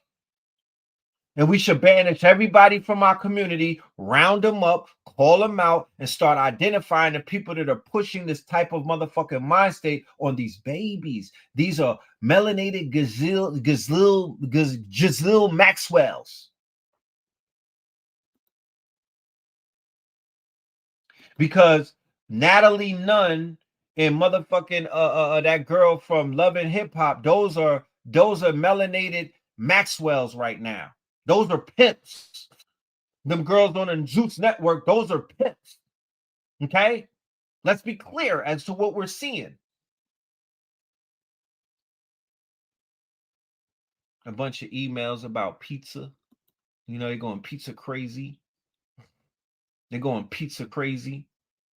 JonBenet Ramsey's grandfather may have had connections to North Fox Island, a private island that later became the subject of a conspiracy theory rumored to be linked to a child trafficking ring. Except it wasn't just a rumor. The horrors people spoke of happening on this desolate island, which was supposed to be a nature camp for young boys, turned out to be completely true. I covered the story behind the island in part 1, so if you haven't seen that yet, be sure to go watch it because it's absolutely crazy and you will otherwise be completely lost. But this is the part 2 video, and if you enjoy content like this, make sure to follow. While the conspiracy surrounding North Fox Island turned out to be true, one rumor that can't be confirmed is whether or not JonBenet Ramsey's family had any involvement in the island's operations. Even though we can't confirm it, I'm gonna tell you what we do know for a fact, and you can decide how the pieces fit together for yourself. The Ramsey family was known to have a vacation home in Charlevoix, Michigan, which is just a stone's throw away from North Fox Island. JonBenet's paternal grandfather, Jay Ramsey, was also involved in aviation, specifically with the Michigan Aeronautics Commission during the 1970s. That's the same decade when North Fox Island was being used as a front for a child trafficking ring operating under the guise of a non-profit organization. If you don't remember or haven't watched part 1, the very first thing Frank Sheldon did after purchasing the island was built an airstrip so small planes could land and shuttle boys in and out. So it was during this same period of time that Jay Ramsey served as the director of the Michigan Aeronautics Commission, meaning that he was responsible for licensing and overseeing airstrips built throughout the state. He held that position for 22 years, and during that time, the number of licensed airports in Michigan grew from 130 to 322. Now, this doesn't prove any connection between him and North Fox Island, but it does suggest that the project most likely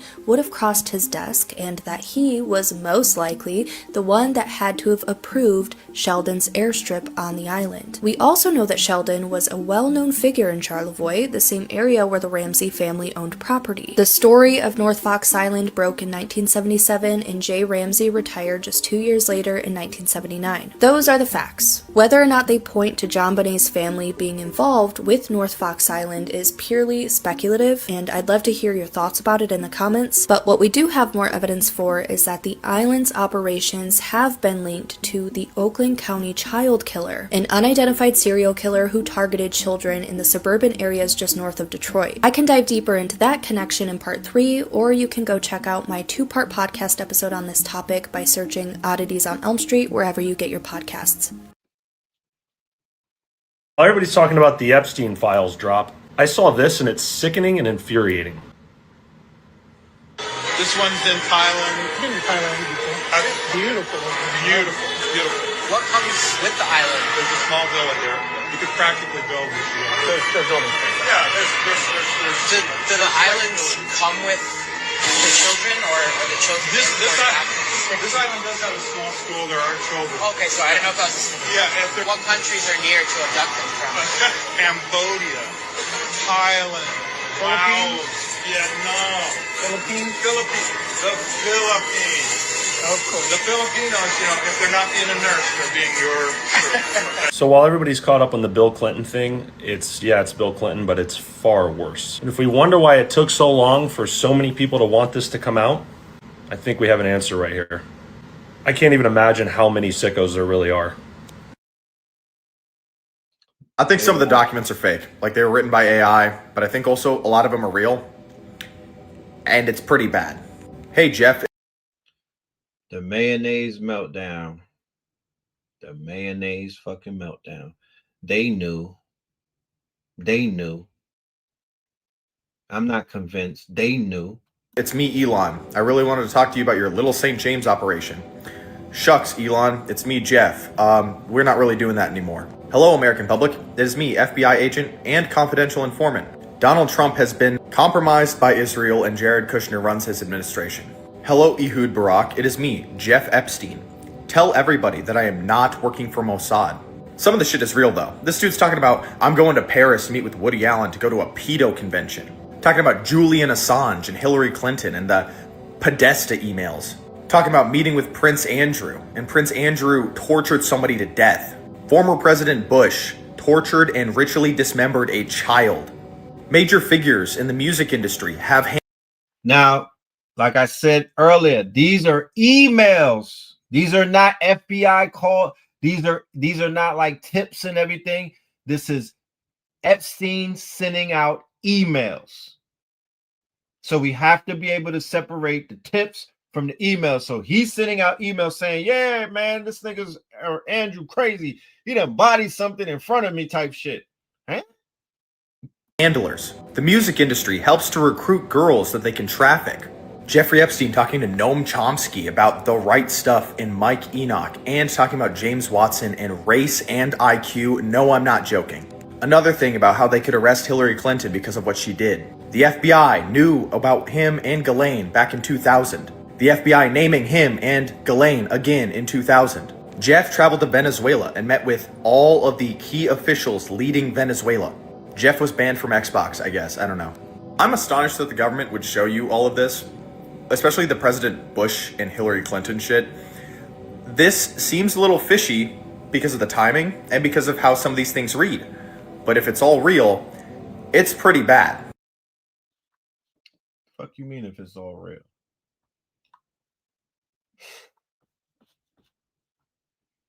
Here's a bunch of pizza party shit. There's pizza party mentions hundreds and hundreds of times in these files. Here's the Trump shit that the DOJ removed. They deleted it. It was a post and delete. And he's basically calling out Donald Trump, right? On some heinous shit. The same Donald Trump that some of the people that you know follow. Okay. Obama is, I think they said Obama, hey. So, you know, Nicki Minaj, she popped out and she got some words to say to Jay-Z. You know, she's not going to waste no time, but she definitely popped out and she on that boy neck, pause. You know what I'm talking about? She is on Jay-Z's neck. As I knew she would. But yeah, you know what I'm saying? We are going to go to our announcements real quick. I have to make an announcement, ladies and gentlemen. If you enjoyed the information that you got tonight, you are going to be blown away when me and Blue Pill present in 2 weeks on Sunday, the day before President's Day. When in Rome, the fire horse at the edge of the apocalypse. We are going to be returning, as you know. It's going to take some time to unpack some shit that's going on. But if you think that this shit right here is so much other things that we are going to be able to connect. This is literally scratching the surface. And we put in about 6 hours in the past 2 days just revealing all of the rabbit holes. But when in Rome, we are going to have to truly and thoroughly unpack what the fuck is going on in this fire horse year and what the edge of the apocalypse even means. The apocalypse literally means a mass awakening. The apocalypse literally means people waking up, the mass awakening. We are on the edge of apocalypse. Fire horse, when in Rome, Twin Pillars, Sunday, February the 15th, 8 p.m. Scan that QR code right there above the live button. We have early bird tickets, so you could get your early bird tickets. But I need y'all in the building. Red and blue forming the Wonder Twins. We are going to form Voltron, and we're going to kick these motherfuckers' backs in. If you know what we do, we are going to cook. We are going to cook with a vengeance. Minister Marlin and the motherfucking Schoolie Red, we dog walking these niggas. I promise you. And you know, so much will be happening leading up to the 15th. We might get an assassination or two. So yeah, pull up and we'll see you in the building. Okay? We'll see you in the building. When in Rome, Let's go to a word from our sponsors, and we'll be right back. This ain't a game.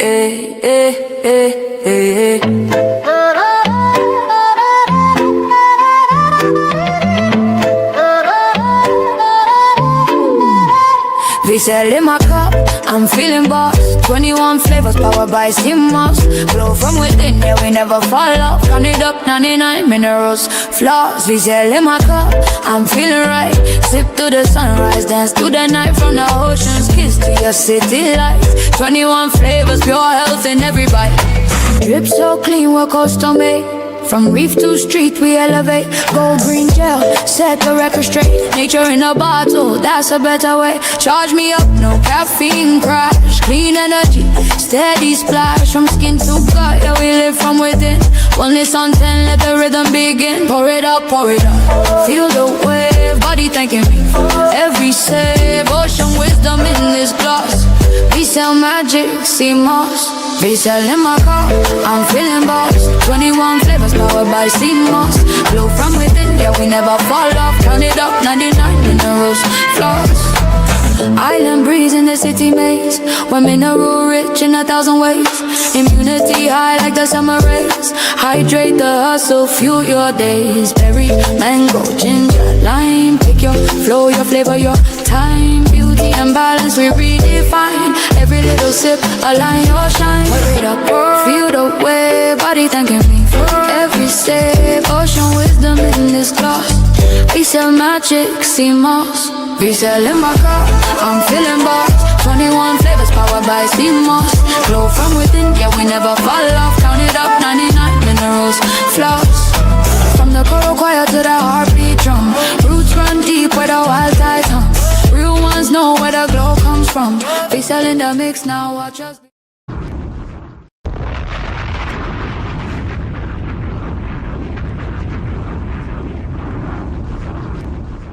We go.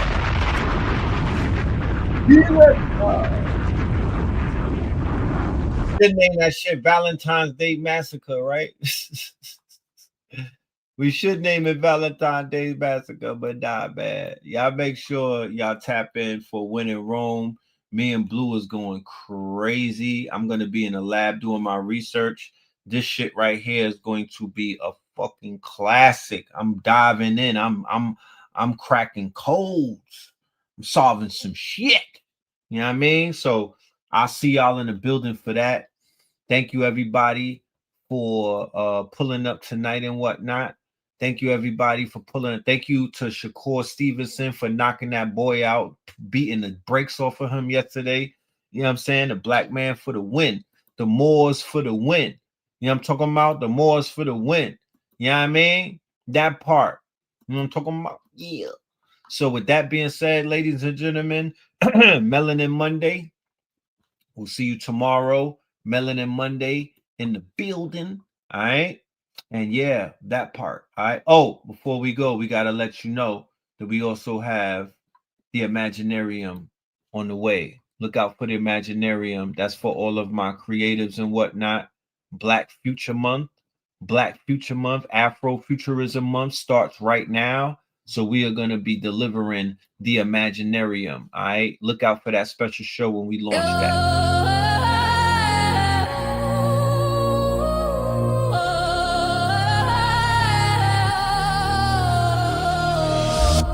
In Brooklyn shadow, dreams come alive. At dawn's new light, let your spirit thrive. Breathe in courage, let your strength ascend. Dark fire rise and let the power blend. Your aura's a beacon, luck finds its way. With bold steps forward, seize a new day. Shouted proud, success is my own fate. I'm glimmering now, it's time to elevate. I'm a magnet for dreams, success my claim. In sync with fortune, dancing in the game. Wealth cascades freely, triumph ignites, my heart's ready, soaring to new heights. Gentle, it's a rhythm in your soul's beat. Fueling your drive, making goals complete.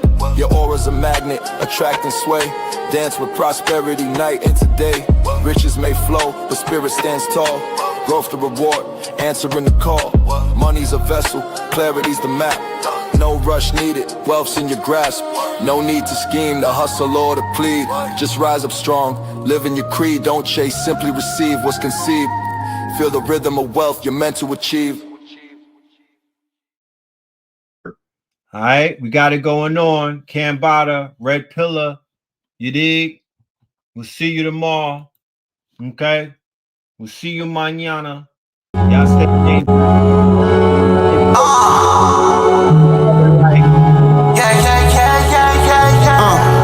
Hey, yo, we got it going on.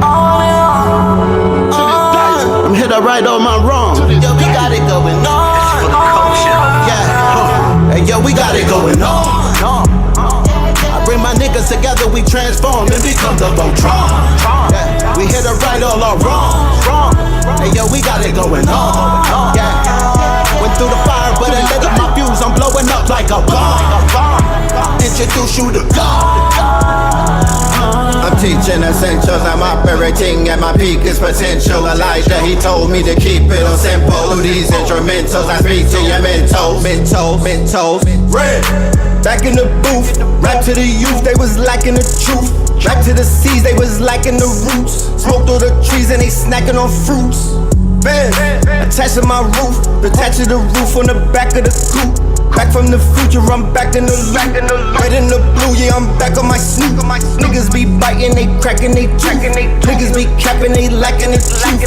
Put a toe tag on the back of they boot. Battle with nukes, I'm attacking they troops. I wrote these bars in Sumerian text. The legends of Mu, I'm Lemurian sets. It was written in Targaryen text. Came to conquer all my variants. Yeah, we got it going on. I bring my niggas together, we transform and become the Voltron. Yeah, we here to right all our wrongs.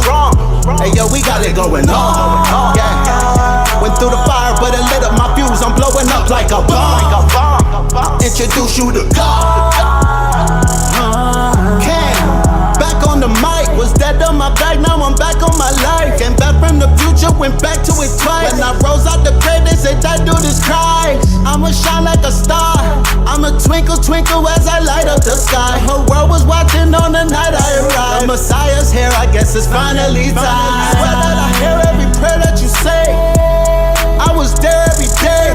You was scared, letting fear in your way. And them demons hungry, it's a spirit buffet. I'm the one that's on the lightest from. I began before your time begun. In the face of death, you either fight or run. Life a game, I feel like I won. Hey, yo, we got it going on. I bring my niggas together, we transform and become the Voltron. Yeah, we here to right all our wrongs. Hey, yo, we got it going on. Yeah, went through the fire, but it lit up my fuse. I'm blowing up like a bomb. Introduce you to God.